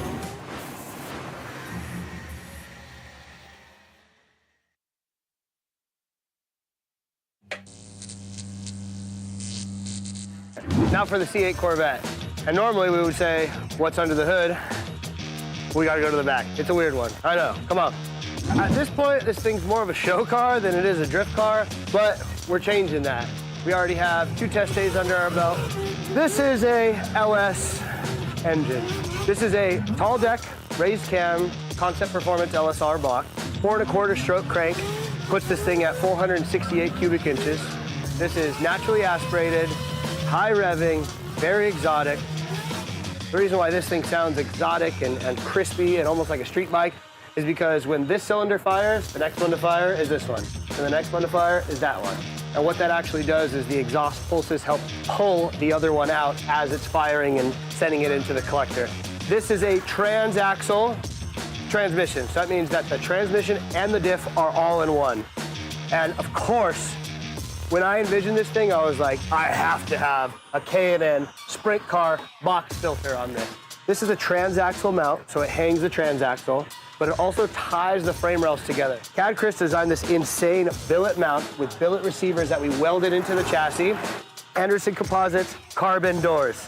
Crazy light, crazy expensive too.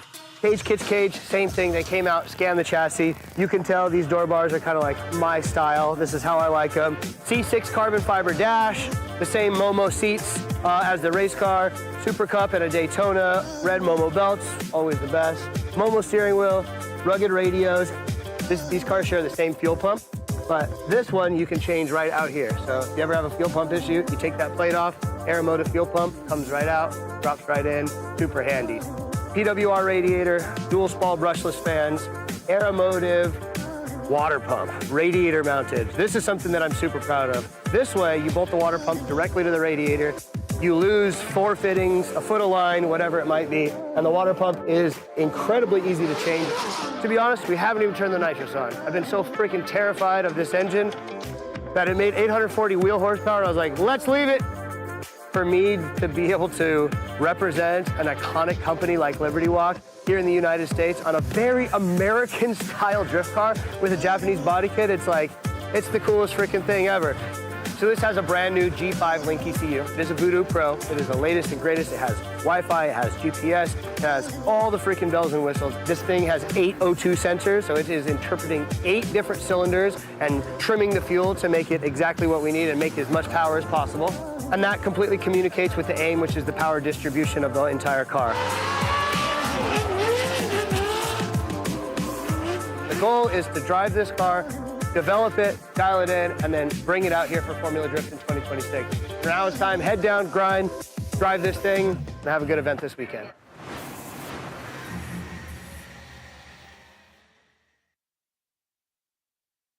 Wow, look at this. It's a sold-out crowd.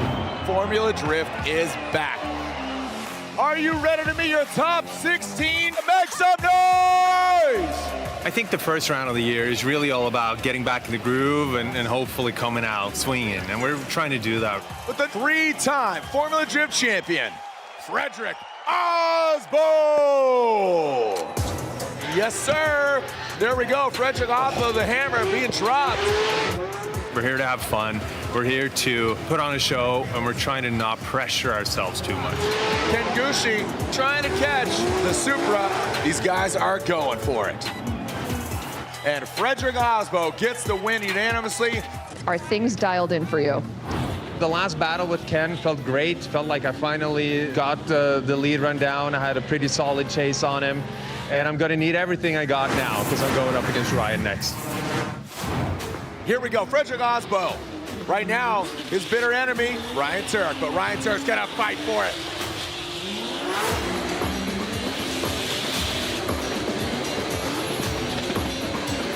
Lurking in the smoke, well done. You're trying to have the fastest car out there so that you can keep up with the other guys and ideally run away from them a little bit. Okay, here's the second half of this battle. Yes, sir. Here's a shovel. Can you dig it? 1, 2 outside zone. They're always chasing these compromises of having really fast and competitive car that's also easy to drive. That's when you have the upper hand from a car point of view. Sliding left for Osbo, and Frederick Osbo gets the win, narrowly nudging him out. Our final four is here. James Dean versus Adam LZ, Brandon Sorensen versus Frederick Osbo. The competition is getting tougher and tougher, and this year it is absolutely true. Right now, another veteran versus a rising young talent. Frederick Osbo gets all the way out there, so does Sorensen. He's in that pocket and needs to mimic that angle, parallel, and he does. We have some really talented drivers coming up for Pro Spec, so I think this is the season you want to win if you want to be the best. James Dean waiting in the wings, trying to see all right, who's going against. Brandon Sorensen, Air Force BMW, gets all the way out there. Frederick Osbo, look at that grip. Now in that chase position, that's where it really shines. Frederick Osbo, the rock star pilot, comes around in that final inside clip. They deserve to be here in the Final Four. Yeah, agreed. And here we go, slide of left for Frederick Osbo. Osbo gets the win, the rockstar pilot. We know that Adam LZ is third place, but in the finals, James the Machine Dean, four-time champion, going against this man, three-time champion, Frederick Osbo, who's with Lorette Nickel. So obviously we were trying to figure out how to bring it to the battle with James. And he's, as everyone can see, on point. The guy to beat out here. Excellent lead runs, excellent chase runs. You ready for the battle at hand? I was born ready. Best of luck, Frederick.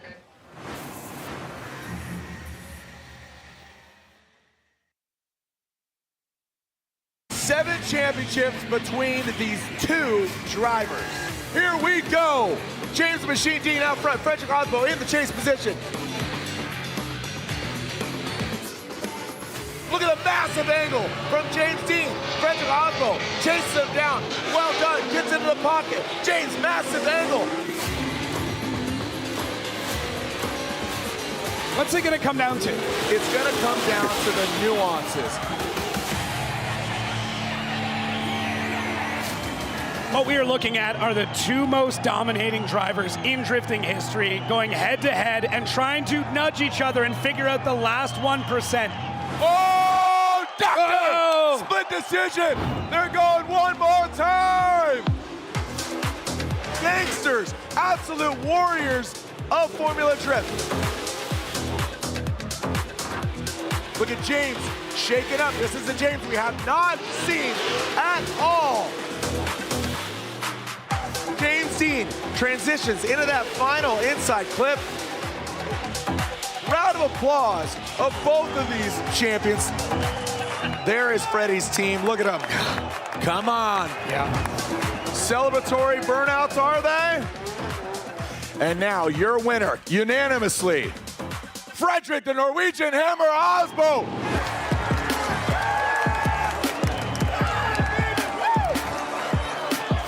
This is all the emotions. It's relief, it's excitement, it's happiness, it's joy.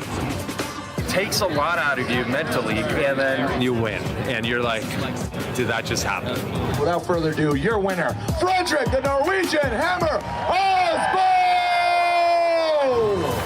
If you win this one, you're usually on a good one for the rest of the season, and nothing's guaranteed, but taking out the rest of them today, it gives me a lot of confidence leading into the rest of the season.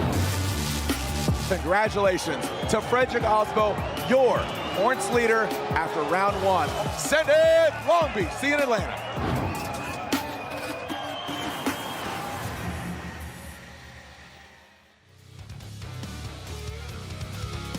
Hello, everybody, and unfortunately, the lightning strikes do continue. So we are scheduled. Local time is 4:22. Right now, they are saying 4:30, and it has been extended to 4:30. So again, apologize for the delay, but just out of our control. It's not the rain; it is the lightning. So less than ideal conditions, but again, safety is a priority. So metal bleachers and lightnings, it's a bad combination. So again, lay back and enjoy the 2025, the gala video. Oh man, this should be a good one. All right, so again, continued on till 4:30.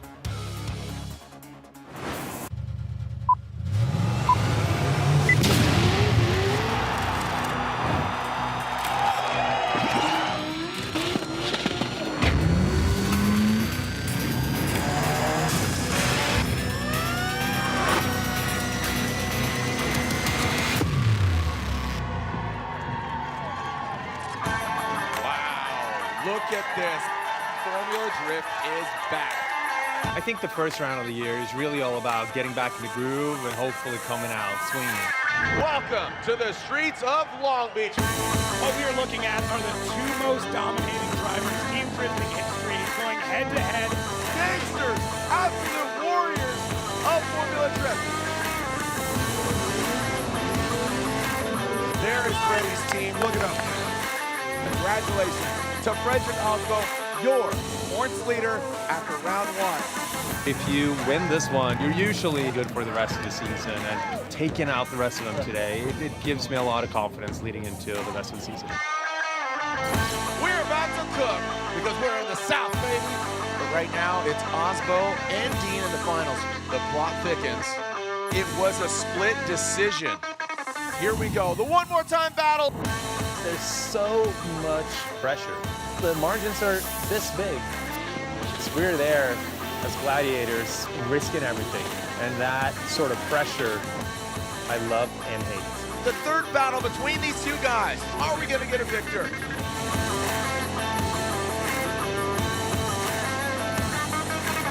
James the Machine Dean gets the win. Frederick, amazing driving. It's unbelievable every single time we battle. It's crazy. And yeah, see you in Orlando. The Thunder, the Lightning, the Scorch. This is round 3 of the Formula Drift Pro Championship. Are you ready to be your top 16 drivers? Pound your feet, Orlando, make some noise! This gentleman's in 9th grade, coming all the way from Japan in Juku Racing, GT rated the youngest ever to podium. Make some noise, Hiroya Manoa! I'm so excited now for the final. Last year I couldn't get the first place, but this year I will get the first place. Send it! Manoa settled in right there, bathing in the smoke as Castro tire fire early on. Manoa finding that side grip, ripping on home. He is on fire literally and figuratively. Wow. Manoa just finding everything. From Japan, Hiroya Manoa gets the win. What a nice end. Thank you guys.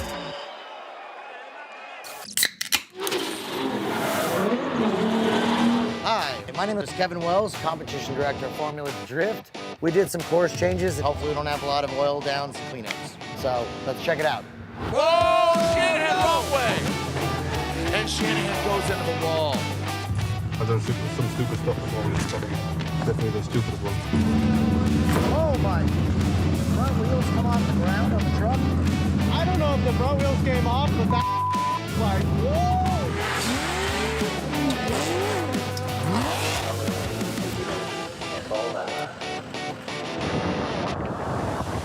Okay, it's an hour rain hold. We've done a lot of damage. So I think I'm gonna cut this branch, and then I'll lift it straight up, and then we'll pull the car out front. There's enough stuff here. They might be able to put it back together. He's got till what, Saturday?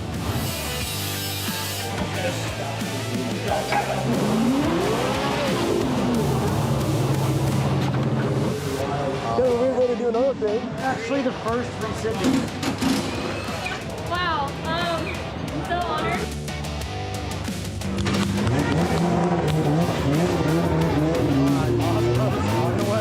Oh, what's that? Is that Kevin's corner?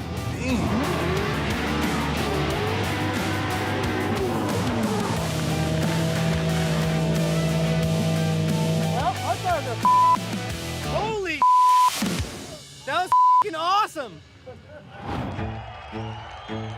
3 previous rounds, and now here we are, round 4. Old Bridge Township Raceway Park. We simply call it E-Town. Deemed the Gauntlet, it is a medieval weapon of mass destruction. Yesterday, the weather was pretty tumultuous. Act of God comes in and flows over. It was insane. E-Town is probably the track I have the most laps on, and whenever we go there, I'm fired up. I can just focus on driving hard, and I think my results show for that. The Type S Finals.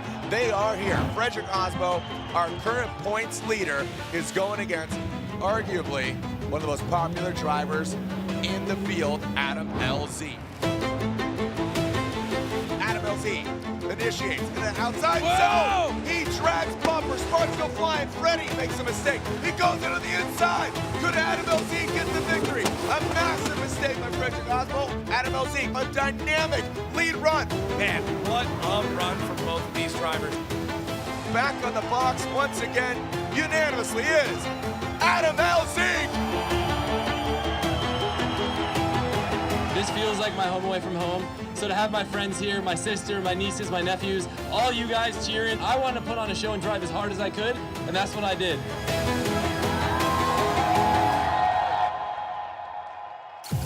Welcome to the Crossroads. The defending champion is in the building, James the Machine Dean. He is a 4-time champion. He is currently sitting second in points lead coming this round. So pretty wild season so far. We're just gone beyond the halfway point in the 5th round of the championship. And we're not sitting in the worst position. We're 20 points off the lead behind Asbo, who's killing it this year. So we're definitely on the back foot, but it's not too far away. We begin the Irish invasion. He's on his Formula Drift Pro rookie season, by no means a rookie in drifting. Big bro, Jack Shanahan. Once I made top 16 parades, that was like my checklist for this weekend. I just kind of released myself with all the pressure and just kind of focusing on the job at hand. Let's have some fun. Welcome to the finals. Shanahan and Dean, I mean, 2 iconic names that are synonymous with drifting. So history is about to be made. We know that an Irishman is going to win. Is it going to be Jack Shanahan on his rookie year getting a victory? Or is James the Machine Dean going to live up to his name once again and assume the tie for the points lead? James Dean applying the pressure. Looks like, again, he's not going to make a mistake. It looks like James Dean will be earning that victory. But overall, a great effort by Jack Shanahan.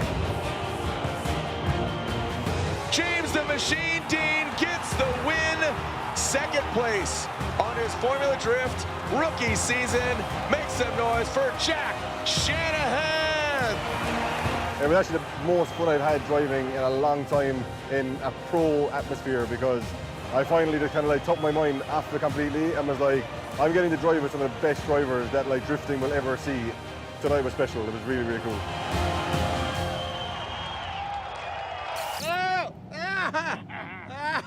Where you been all my life? I've been right next to you, sugar. Send it. Just, I don't want. What's up, fool? That's gonna not make the edit. That escalated really quick. Mustang, unleash! Oh, let's send it!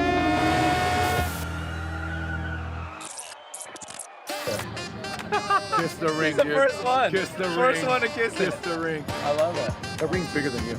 Grid Life FD conversion, inverted. Is it good? I got to run with T-Pain, Denofa, dudes I would never get to drive with. Forsberg was out there. Dude, that was awesome. That was sick. I heard you go for a rip or what? I heard it's your first time driving a stick. Yeah, never driven a manual. Yeah. All right, send it. Yeah! With this rings, you guys are now officially married. Thank you so much. You may kiss the bride. Yeah! Send it on 3. 1, 2, 3. Send it!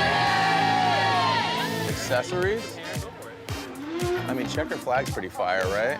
All right, I want this. And, oh, you like mine? This is Ryan Turk. This is who won the event last year. 1,400 to 1,600 tires a weekend. Dude, tire machine. Smile for me. Yeah. Make some noise for round 6. We are ready to send it.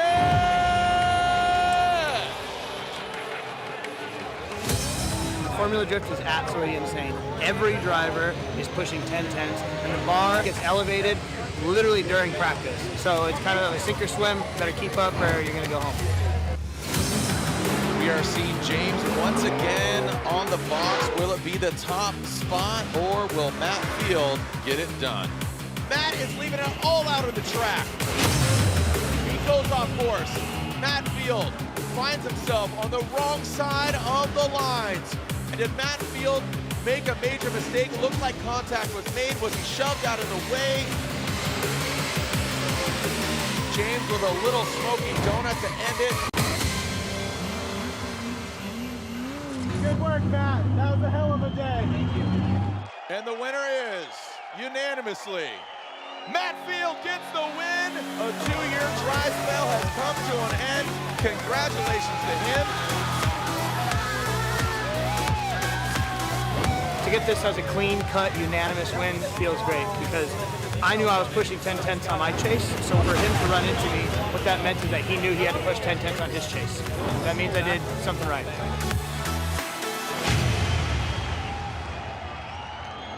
What a season it's been up until this point.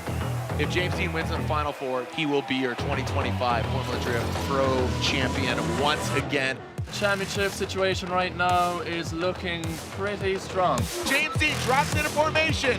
Hard to believe that we're sitting here in a very, very strong position again. I just want to enjoy it. James the Machine Dean locks it up, and he is the official 2025 Formula Drift Pro Champion. Wow, I don't know, I'm lost for words. Huge thanks to the RTR team. I wasn't expecting it this weekend, you know? James Dean, he does have another battle in the finals. Your 2025 and 5-time Formula Drift champion, trying to sweeten the deal with a victory here in Utah. James the Machine Dean is your winner and champion. Young me would have never believed that I was capable of this. So for anyone watching that you have dreams, just face them, because if you're passionate enough and you work hard enough, anything is possible. James the Machine Dean! This is amazing, and can't wait for Long Beach. We're going to enjoy it. Welcome to Long Beach. You can absolutely feel the energy walking into this venue. The sandbox is very similar. We're building new castles of a different sort. A new track, a similar and familiar backdrop, but definitely different. This is round 8 of the Formula Drift Pro Championship. This year, honestly, it's never easy coming back after winning a championship. But the RTR team just came together and made this car even better than it was last year. I just always try my best. Very lucky to be surrounded by the best team in the world. Thank you all so much for supporting drifting, supporting my dreams and everyone's dreams. Thank you. What a day. The Shoreline Showdown. We are so spoiled right now in top 16. James Dean initiates first outside zone, going in that second. Tommy the Mayor, look at the form right there. James Dean checks him up a little bit. Tommy the Mayor, look at that execution. Well done by James Dean. S is yes for James the Machine Dean. Well done. coming out on top. Frederick Osmo, look at him diving in. Banging doors! Oh! Frederick, the Norwegian Hammer Osmo, gets the win. Here we go, Connor Shanahan initiates Arroyo Manoa, trying to give it back to the Irish driver. Now coming into the power alley, bang the straightaway. Looks like Connor tapped. Oh, we lost the tire. A tire is off. All right, Matt Field initiates Jeff Jones.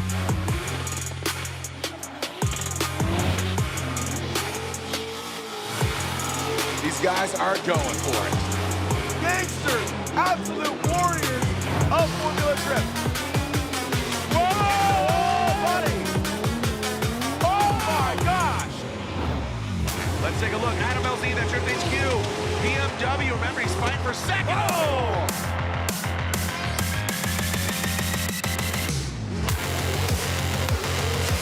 James Dean not giving him an inch. James Dean moves on. Frederick Osmo, can he get that second overall spot in the 2025 championship? Arroyo Manoa is going to try to put a stop to it, but Frederick Osmo fights clean, clinical, tight, right. Shanahan looking more like Group B rally car. Jack Shanahan gets the victory.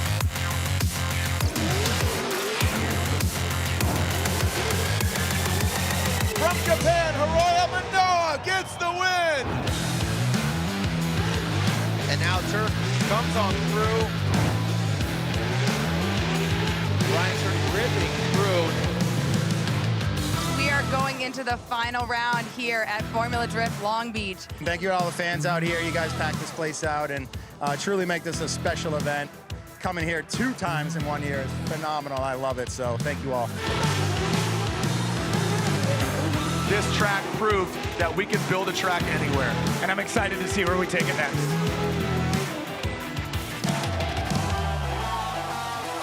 Oh, there's the brother, Connor Shanahan, giving him the hug. Jack, you did it, homeboy. Such a cool event. Again, the electricity you could be. What a way to end a season, man.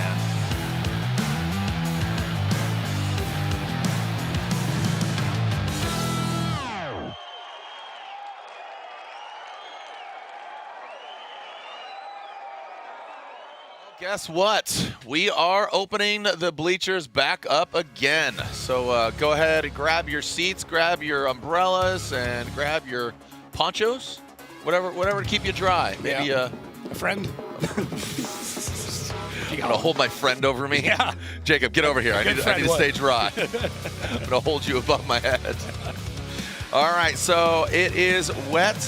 It is wetty, and we are wetty. We are ready to go. We are wetty to go. At Formula Drift. Still coming down a little bit, but thankfully it looks like the lightning has moved on past us. Yeah, so very unfortunate, but again, not ideal conditions. Pretty wet, but again, the lightning, they said, we ain't scared of the rain. It's going to grow. We're going to grow, baby. So again, thanks for joining us out here. You want to do it? Yeah. We'll write it. We'll write the script. We'll do it live. All right, so yeah. As, again, round 5 of the Formula Drift Pro Championship. We are here at Indianapolis Raceway Park. This is round 5 of the Formula Drift Pro Championship. Midwest Mayhem. That's a little wet, but if you wait a little bit longer, the lightning will stop. Less than ideal conditions, but these drivers know what to do. They need to throw down in the wet, right? They can do it. They can do it. We saw some great driving earlier.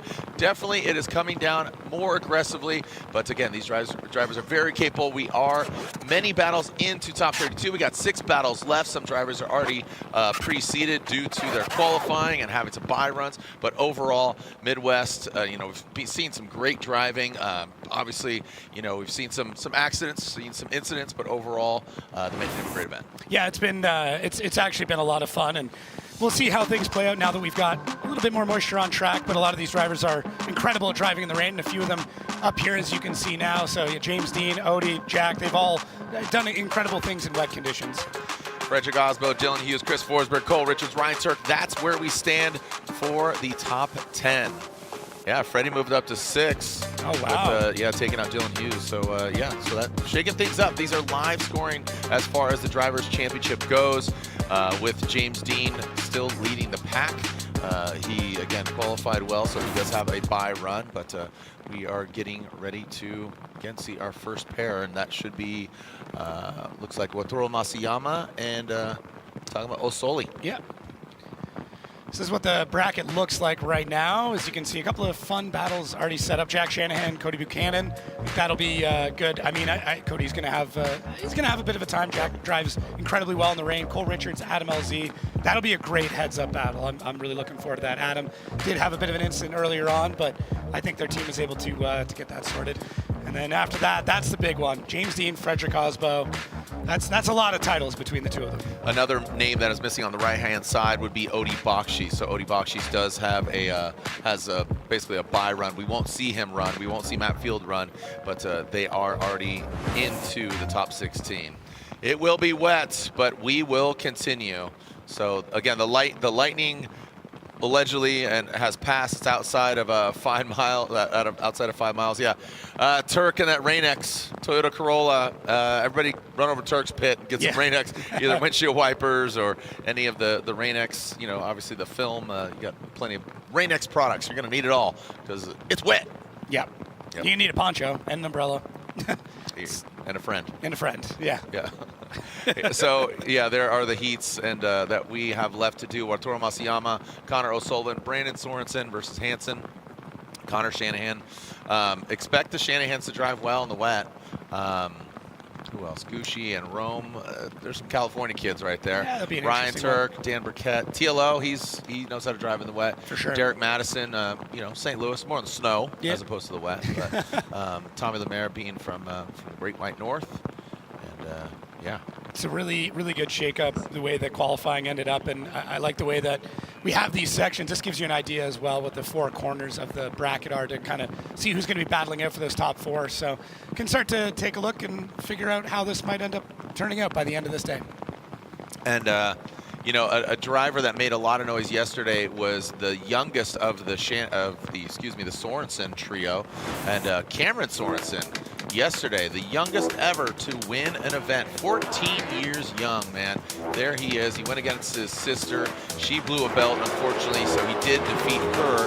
But like anybody, hey, if I'm going to lose to somebody, got to lose to the winner, and that was the case for Big Sis. She lost, but Cameron carried the Sorensen torch all the way to the top, gaining the youngest driver ever to win an event. So Jason Webb from South Africa, he came in second, just behind Cameron, and Dimitri Krusky leads the pack point-wise, round out the podium. Had them on the podium show last night. Little bit of smack talk there from the young Cameron saying officially have more podiums in FD than my siblings do. So he's calling it out. He's already said if the license is handed to him, he's going to be taking it. Yeah. He wants to jump up, take on Brandon. It's a really fun interview. He kind of came out of his shell last night. Yeah, he gets a little nervous. A little bit. He was not last night. I will tell you that. No, not at all. That's good. I'm into that. It was good. It was really good. So yeah, all 3 drivers. Dimitri, so he's not sure if he wants to come back up to pro. Wants to have his son come up and battle him in pro spec. He's been very open about that.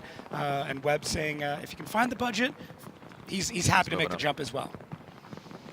All right, so it's going to be another couple minutes, and one guy we're going to see here is Ryan Turk. Ryan Turk has officially announced he is no longer coming back to Formula Drift competition in its entirety. So, unfortunately, Ryan Turk, we love you. We just appreciate everything you do. It's not goodbye, it's see you later. But thank you so much. Again, speaking of see you later, tomorrow, Kenda Tire's Sunday Fun Day, Pros and Bros. So again, check it out tomorrow. Pros and Bros, Kenda Tire. But also, let's take a look. Ryan Turk. This has been fun. Yeah, it's been fun. It's been a good ride. Yeah. It's been a good ride, guys. Yeah. Makes me a little sad, but I think it's just the right time. So yeah, this is going to be my last full season in Formula Drift. It's a weird feeling. What I can be most proud of is just being a top driver throughout 20 years of competition in Formula Drift. You know, I've had my ups and downs with cars and teams and everything, and to kind of go out on my own terms, I think is a special thing as well. Been able to be one of the guys that has helped progress the sport into what it is today is, you know, I'll take that. That's pretty cool.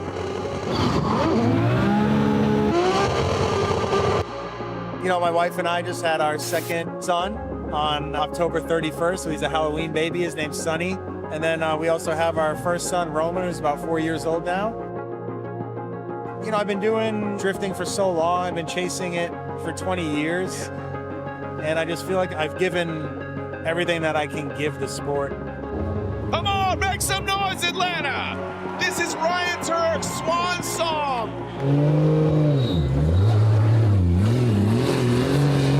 The thing, I guess, that's driving me this year is just wanting to have a fun season. I feel like the pressure's not off my shoulders, but I feel like there's less of it knowing it's my last year.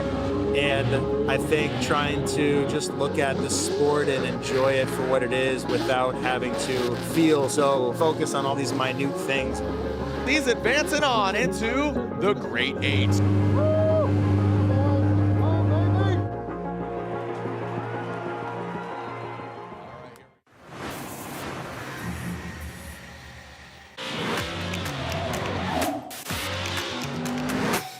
Drifting is not just a sport, it's culture, it's in our blood. Here we go, Andy Haley. Oh, he is riding that tire right on that white line.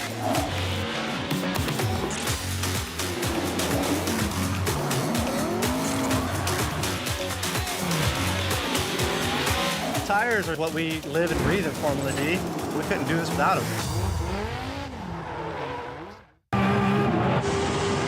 It goes without saying, the stress and vibration on a drift car is at the very highest level. To be successful, you have to make sure every nut and bolt are doing their job. That's why we continuously do the nut and bolt check. Making that job easier, though, is Permatex Thread Locker. Now with Right Stuff technology, we're giving that bolt a fighting chance against 1,000 horsepower with a superior formula that cures 80% faster. One drop can make a difference in winning a battle. Give your bolts a chance. New Permatex Right Stuff Thread Locker. There's a place no map will show you. A secret spot. A high-performance hideout for cars that crave chaos. New brakes? Check. Roll cage? Check. A spoiler so big it doubles as a picnic table? Oh, you bet. Every apex we nailed, every second we shaved, it's all knowledge that goes right back into your ride. Look like fun? It is. You in? Adam LZ here to tell you that Motorsports has taken me just about everywhere. And no matter the scenario, Link ECU is the answer. The flexibility Link gives me for drifting, the precision I need on track, the durability to handle off the track, and the reliability you want in a daily driver. Even when pushing an entire motorsport to a bigger level, Link ECU has been with me every step of the way.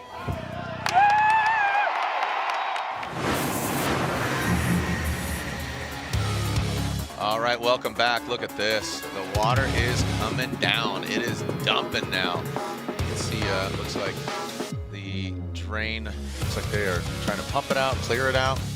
And that is in the center of the track. Is that where that's at? Yeah, so it's kind of just between 2 and 3. It's settling in there, so they're doing their best to mitigate it so we don't get a river running across track, but it is coming down pretty substantially, and the track does have amazing drainage, but amazing drainage only can do so much. Yeah, sure. Because you can tell. All right, so taking a look here, trying to clip the track. Here's some of the highlights. Earlier when it was dry, we saw Beecham and Buchanan go at it. They did go one more time, and then they saw some rain in their one more time battle. It was a drizzle compared to what we're seeing now, but Cody Buchanan, he eventually did get there free. Yes, he did after making a decent bit of contact there at the wall. And here's our Andy Haley, Adam LZ, and this unfortunately did not end well. Both drivers coming in real hot, and then at the point where they were looking to transition off, both their cars caught the wall, and it just meant that they weren't able to get on the brakes and blow up quick enough. And another fun battle. I mean, this is our dozer and the hammer. Yeah, the dozer and the hammer. That's, talking about Frederick Osbo and Dylan Hughes, and Dylan just made a very critical mistake. I think it's right here. Let's see, he just straightens out right here. Bang. Tries to transition over, and unfortunately, the track bit back pretty hard, and you can see the damage sustained to the Supra of Frederick Osbo. But I mean, the Papadakis team will have a plethora of spares to be able to get that car back up and running again, so no issues there. We'll say with the damage to Adam LZ's car, I'm sure he's happy about all these delays, giving him a little bit more time. And this is the schedule that we've seen so far. We're round 5, Indianapolis Raceway Park. Halfway through. And again, both Seattle and Long Beach are at night. All of the events. remaining events are at night. Vegas as well. That's right. So, and we keep talking about just our 3 new venues: Stafford, here in Indianapolis, and Las Vegas. Yes, we went to Las Vegas years ago, but now we're using the bull ring. But let's take a look back at Stafford, Connecticut. What an event that was.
Well, the weather delay, you can just see how heavy and thick it is. This is just, it's torrential.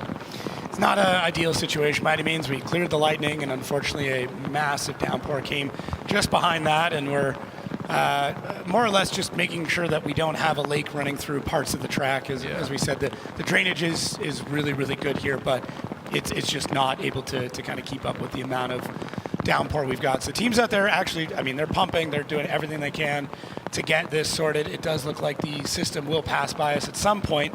Unfortunately, right now it's deciding to kind of park a little bit right over top. So fingers crossed in the next few minutes we'll be able to start to see a bit more sky and get things sorted. But for right now, this is more or less the situation we're in.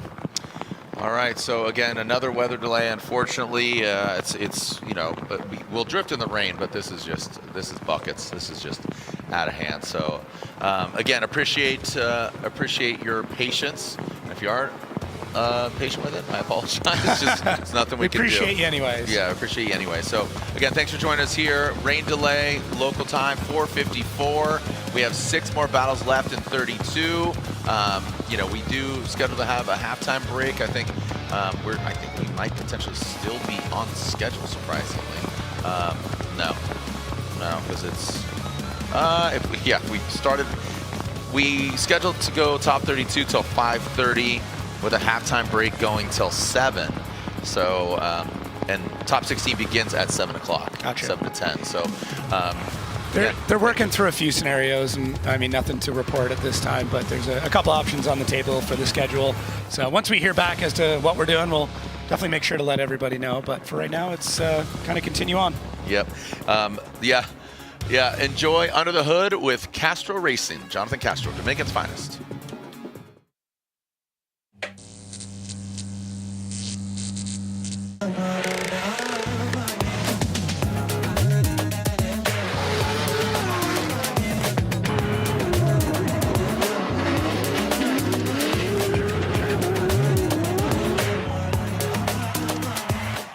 Hi everyone, my name is Jonathan Castro. I'm the driver of the Toyota GR86, and I've been driving Formula Drift for more than 10 years.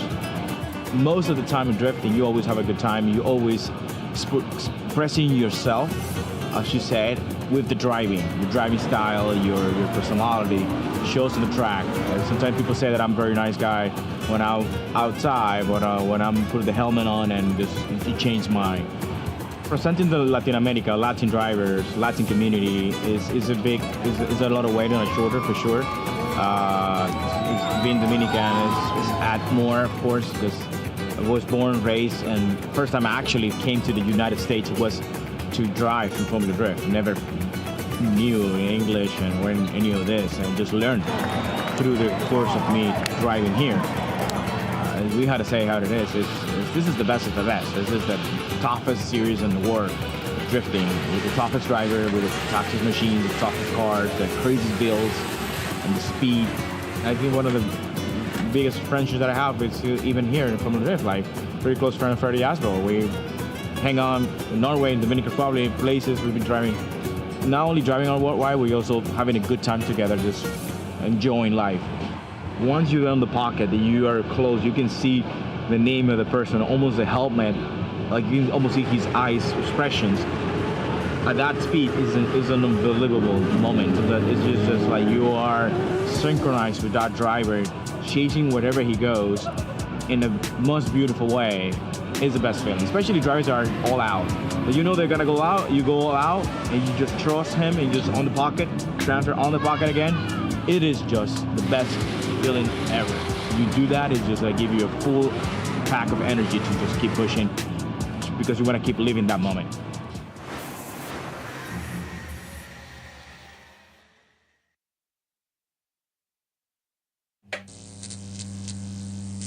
What people don't realize is Formula Drift is not only what you see on the cars out there, it's the people behind the camera, it's the people, the staff, it's the people, the wheel call, it's the people, the judges, everyone.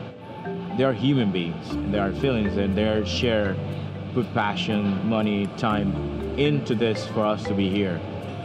Those humans are the one who make the sports who they are today. And those humans, some way, they go through drivers and they share very close moments. And years after years after years, you're coming and you're just making you family. That's the best way to put it. When I got to the podium, I cannot say, and maybe it's in camera, I don't remember, how many people stopped me. I didn't make it to my pits. I was literally instantly pulled away, and I got a hug for Andy, I got a hug for Kevin, I got a hug for so many staff, all their drivers, all their mechanics. Just genuinely a hug that says, dude, I'm really happy for you. That is what makes this so special. And I said it before, the trophy is great, but the moments that I have in my mind is what is the greatest things that you can experience. And I hope that someone also can experience that too. Still I have a lot of fuel in the tank. Even though you look at me, I'm 41, I'm a very old guy here. But I still have the passion, I have the drive, and I really want to keep doing this for a couple more years. I keep pushing and bring a championship for the Latin community. That will be very, very awesome. It should be pretty cool. Flag, look at Jonathan Castro. Great settled angle there in that first outside zone. What a season Castro's been having. Ticks the boxes, a 1, a 2, well done here. All right, let's get under the hood of my Toyota GR86. We have here a super engine. It's a fully built by Mountain. Got super tech internals. This is a platform that we were trying to get last year for logistical reasons. We didn't make it. This amazing engine is pushing 1,000 horsepower, no problems. New billet intake manifold with a new Garrett GTX 40, which has been amazing. We also, of course, we have a lot of new Viper Performance parts, the exhaust, the whole muffler, intercooler, clamps. We also work with a very amazing suspension setup. We have a wide spot on the car. Right here we have the meat, la carne, what we call it in Spanish. So this is a new Kenda tires. They are 305, 35, 18. We love this best depth. Why? Because a great tire, great sidewall, a lot of forward by, a lot of great temperature, smoke. You guys can see how smoky this car gets. You can have a lot of power, but you don't have the tires to keep up, you're not nowhere. But we have that combination. This is one of the key parts of the car, and we are also pairing with our Advan GT wheels. So we call it Advan Racing RG4. This is the new model.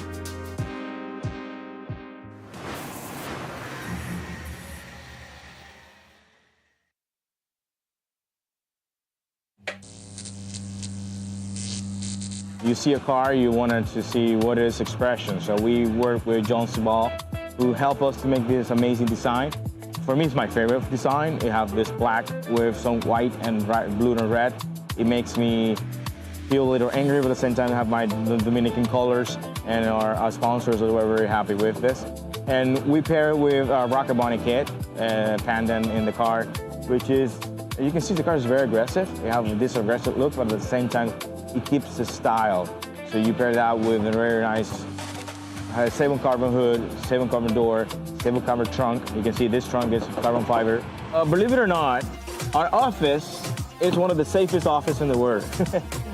Why? We have a Formula Drift legal roll cage, thanks to our friends for Cage Kit.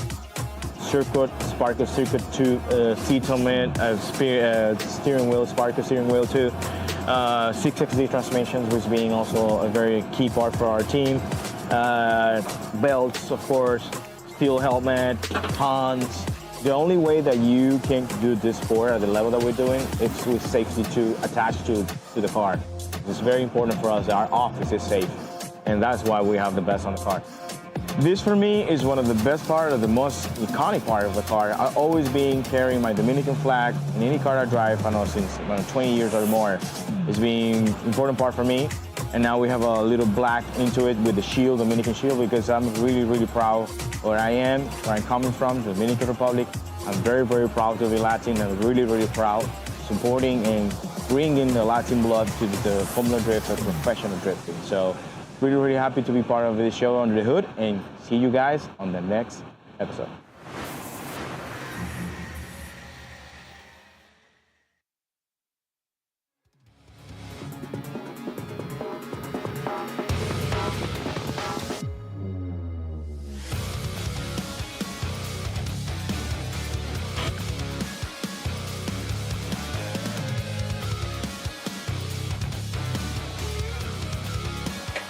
Where are my Ken Gucci fans at? Make some noise!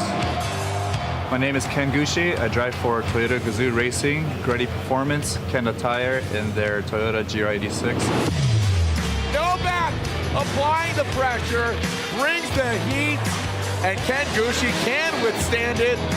Man, that was pretty solid there. I haven't missed a single round of Formula Drift ever since its inception back in 03-04. There are a couple drivers who have been to every round of Formula Drift, and this is one of them. He is the OG, Kenshiro Gucci. The first time I've ever seen drifting was through an anime series called Initial D. I told my dad, like, hey, that's kind of cool, let's try it. And as soon as we tried it, we immediately fell in love. We coincidentally had an A86 because my dad used to operate a shop, but not only one, but at one point he had 10 of them. I was about 12 years old at the time. Obviously I didn't have a license, so that was kind of like the safest place to get behind the wheel and try this drifting thing. So it was maybe like 10 of us that would kind of get together, like all Japanese guys that knew what drifting was. And we would go to Irwindale parking lot, actually. And this was even before they allowed any sort of drifting on the main track. It was by an organization called Drift Association. So we would meet up with those guys, you know, once every other month and go drifting around cones. From then on, I just managed to find the passion to keep getting better and better and better. And here I am today driving for all the companies that I looked up to growing up. Here goes Kenshiro Gucci. He finds his sweet spot there and brings it across the finish line.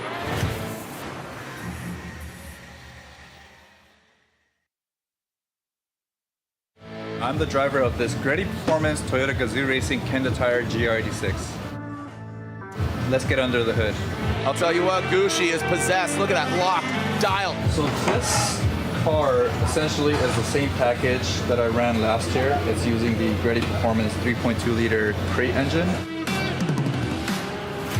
It has about 900 horsepower, and the differences between this year and last year when it comes to the engine package is that we went smaller in cam profile to pick up the mid-range response. This year, we decided to go to a traditional block to crossmember. And the reason why I did that is because last year at Orlando, I actually crashed into the wall, and that kind of tweaked the frame a little bit, thus affecting how the engine sat on the car because of the tweaked frame. As soon as I initiated, the car just hooked up, just stuck me right into the wall, and that was that. Now, the important part about being competitive in drifting is the steering. So for steering, we're using a full wide-stab front and rear kit. It utilizes all new wide-stab arms, made it to a DG5 pullover system, but this provides a ton of steering angles, and obviously in drifting, we don't want to spin out. Now the exterior of the car, same body kit from last year, we're using Artisan Spirits, but a whole new look. This year, we kind of wanted to throw it back to like the old early 2000s D1 Grand Prix, like flashy style, so we went with a very white base and added chrome red and chrome logos throughout the car. It looks good. It's essentially the same car from last year. The driving is entirely different though, because we did go through the suspension dynamics a little bit, a whole new alignment setup. OG Gucci. Yeah. It just, the original Goosh, baby. A new addition to the regulations this year was adding a nitrous kill switch. And last year at Long Beach, we had an incident where James Dean caught on fire because of a nitrous line bursting. Car went up in flames under the bonnet. It melted a nitrous line and it just kept it going. It was fueling it. So this year they implemented a new rule where we have to have a cutoff. That's this guy right here. We can pull it back to close the valve, open it by pushing it forward, and then in case we hit the wall hard, the crew comes, they can pull on this lever right here to kill the nitrous. Get out, Odie, get out, get out.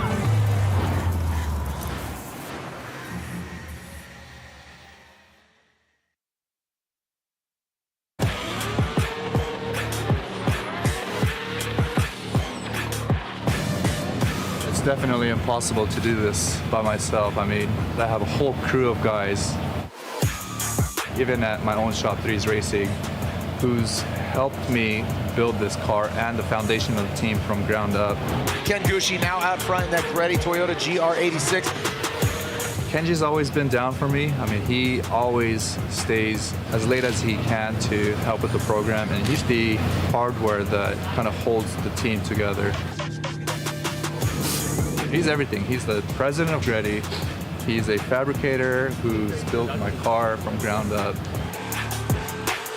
I'm just a driver, team owner, but he's like the guy that makes everything happen. This gentleman's in 9th grade, coming all the way from Japan, and the youngest ever to podium. Make some noise, Hiroya Minoa! To see a driver like Hiro Minoa come in and completely just dominate the series as young as he is really reminded me of what I felt back then.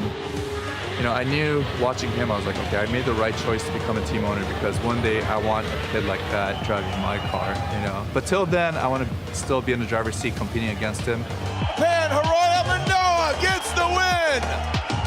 The first round of Formula Drift Japan is coming up, so I'll go out there for that and play it by ear. King Gucci, lead position, car number 21 with Team Kazama. Chase, zone 2, nice and deep, a very nice clip. It's nice. I mean, you go back to different countries and compete in their series, and you pick up a lot of things that you didn't really realize, like that you were lacking. It's really odd to say that after 20 plus years of competing in the same series, that I still have things to learn. And look at Gucci, he drops into formation. That says a lot about the sport, is that like every year it just continues to progress, and the cars get crazier, the tandems get closer. What a season. I've been very fortunate to compete in both series. A new crew, a refreshed car, We're definitely excited to see what the season brings.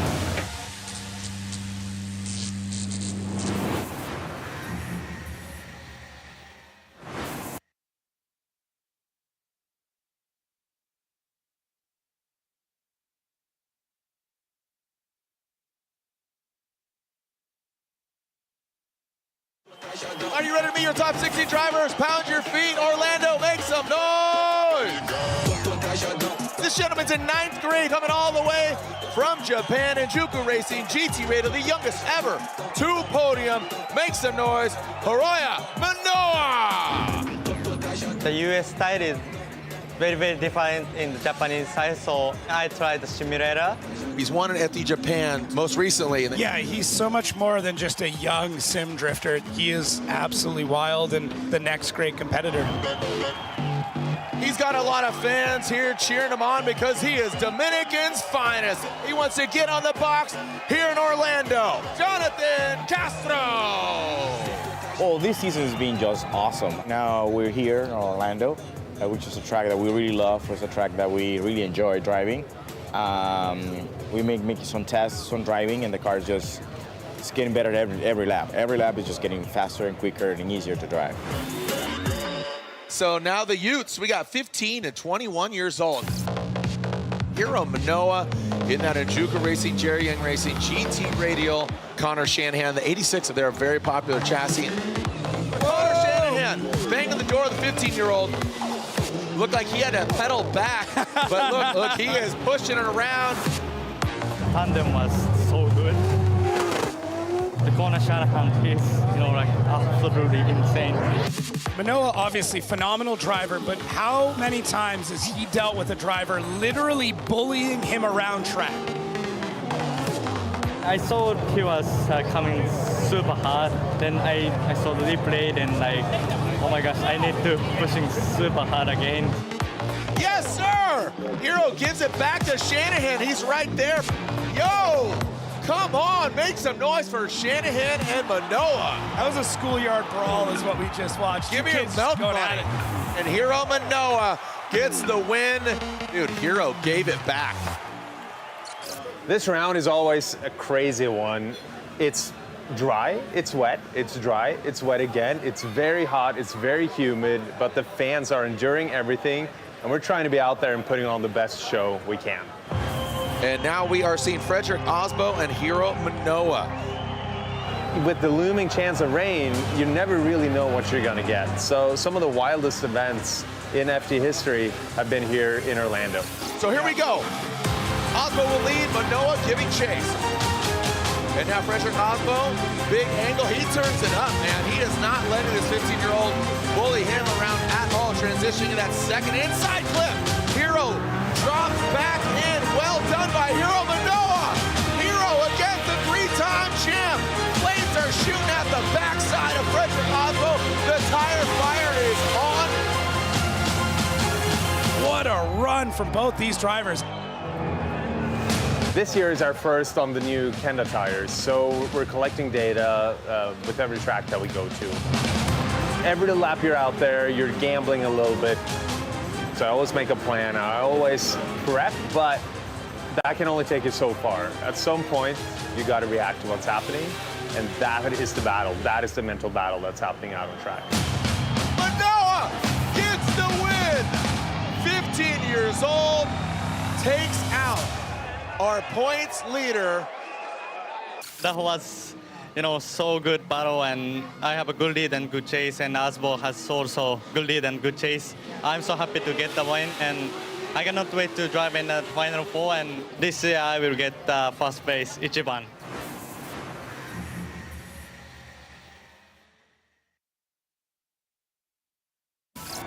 Who's coming out on top? 1, 2, 3, send it! Here we go. Manoa initiates. Castro works his way up to the top. Manoa settled in right there, bathing in the smoke as Castro tire fire early on. Manoa finding that side grip, ripping on home. He is on fire literally and figuratively, and potentially one step closer to that win. Wow. Manoa just finding everything. This sport will never be the same if they keep driving this way. And now your winner here at round 3, Formula Drift Scorch, Orlando Speed World, unanimously. The winner is, from Japan, Hiroya Manoa gets the win. Congratulations to Hiro Manoa.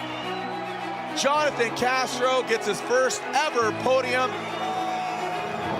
I'm so happy now, and thank you so much for the team, for hard working, and sponsors, supporters, and my family. Here's the one, the only, Hiroya Manoa! Oh my gosh, this is, what a night, and thank you guys. Thank you on behalf of the whole Formula Drift staff, team, drivers, crew, sponsors, everybody. We'll see you in New Jersey, the Garden State. Send it, Formula Drift Nation.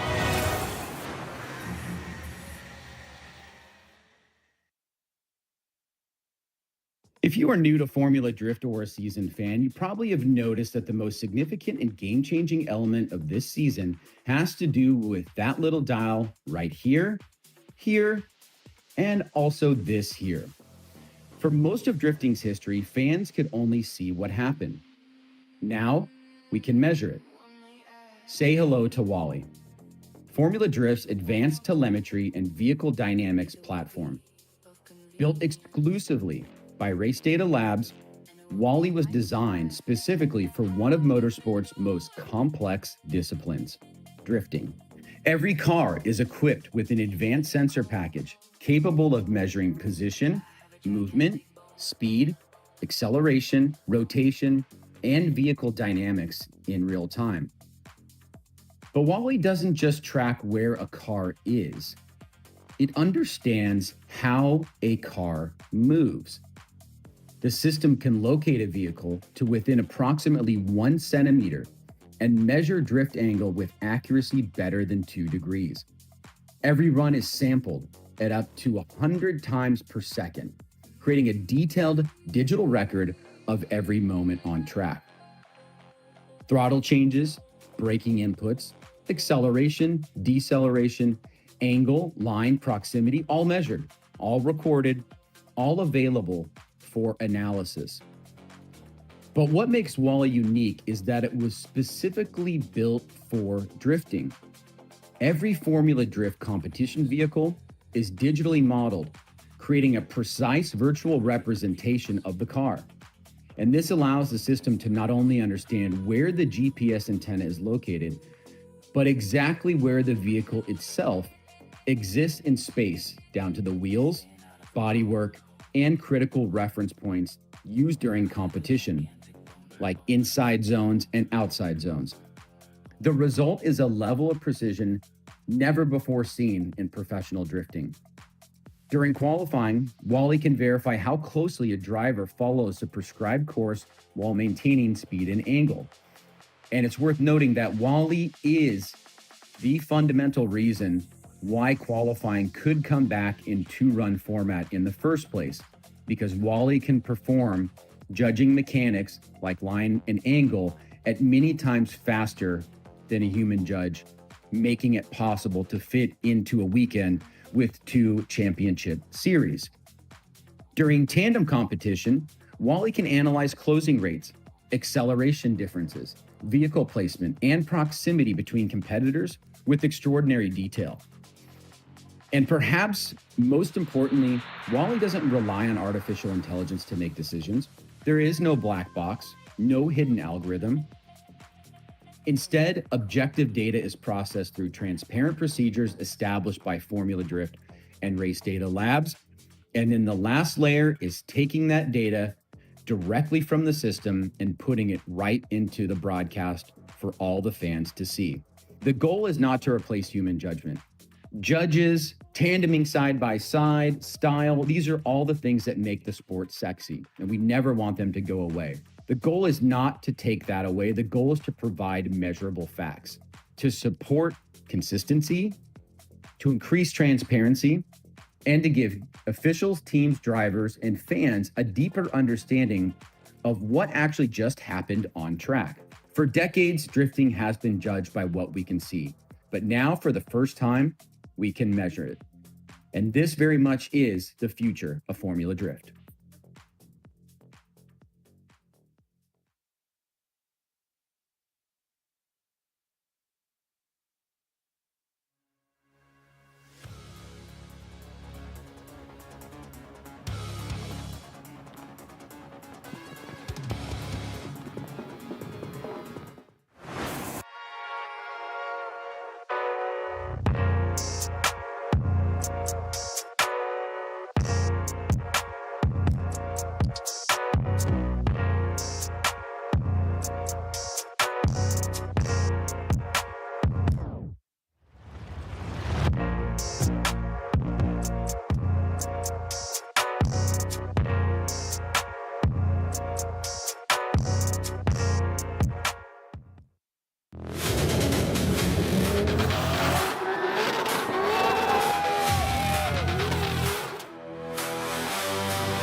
Vibe and live loud. This is what we are.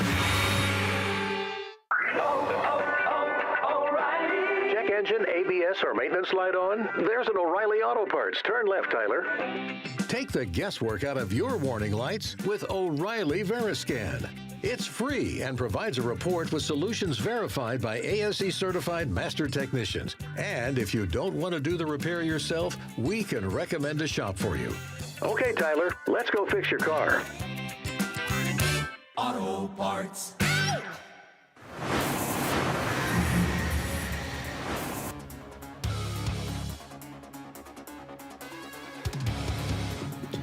Well, as you can see, a river runs through it. I'm not talking about the movie. I'm talking about Indianapolis Raceway Park. So really apologize. This has been the longest rain delay we've ever had in Formula Drift history. I mean, straight up, out of 23 years. It's been a minute. We've had, you know, lightning, rain causing delays, but we are. I mean, you look at the radar, and it looks like it is passing. I'm talking to Ryan Sage, the president, and everybody's really calm. Everybody's really cool. Again, there's nothing we can do. And if you take a look, I don't know if we have eyes on outside, basically going from the bank into that inside clip to outside zone 3 is a lake. Yeah, it's like, so just where that truck's at, just beyond there, it's a foot deep. Yeah, we can break out a jet ski. You probably could.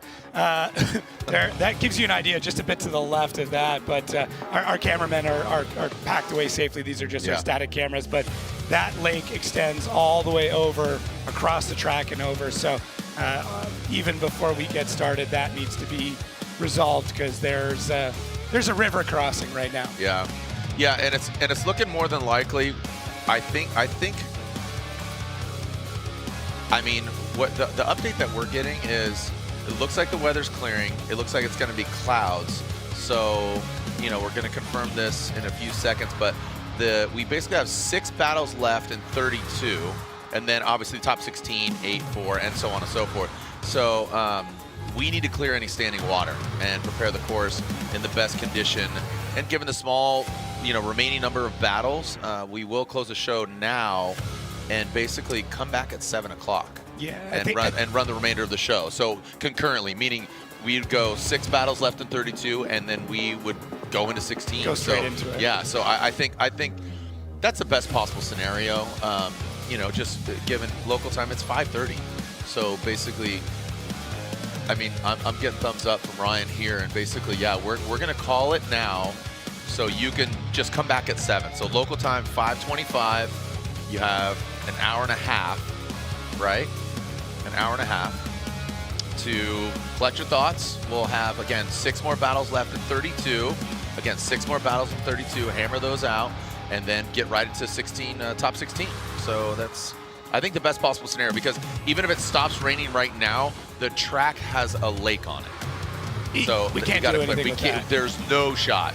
No shot. Like it's and really it's starting to come down again. Yeah, it's now. coming down again.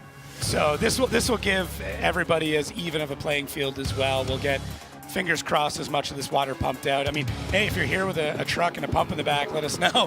we'll take all that we can get. But teams are already working to get this solved as quickly as we possibly can. But there is a river crossing between 1 and 2. So yeah. So we got some crazy weather here. So again, thank you so much for your patience again. So again, tell your friends we are officially shutting it down, but we are returning around 7 o'clock. Again, we're returning around 7 o'clock to complete the remaining battles of 32, and then further moving on through top 16. So again, we are shutting it down local time just before 5:30, and we will see you back here at 7 p.m. local time. Thank you so much. Midwest Mayhem, living up to the nickname, baby. On behalf of all of our crew, we'll be back here for the continuation of round 5 of the Formula Drift Pro Championship here at Indianapolis Raceway Park. See you at 7 p.m. local time.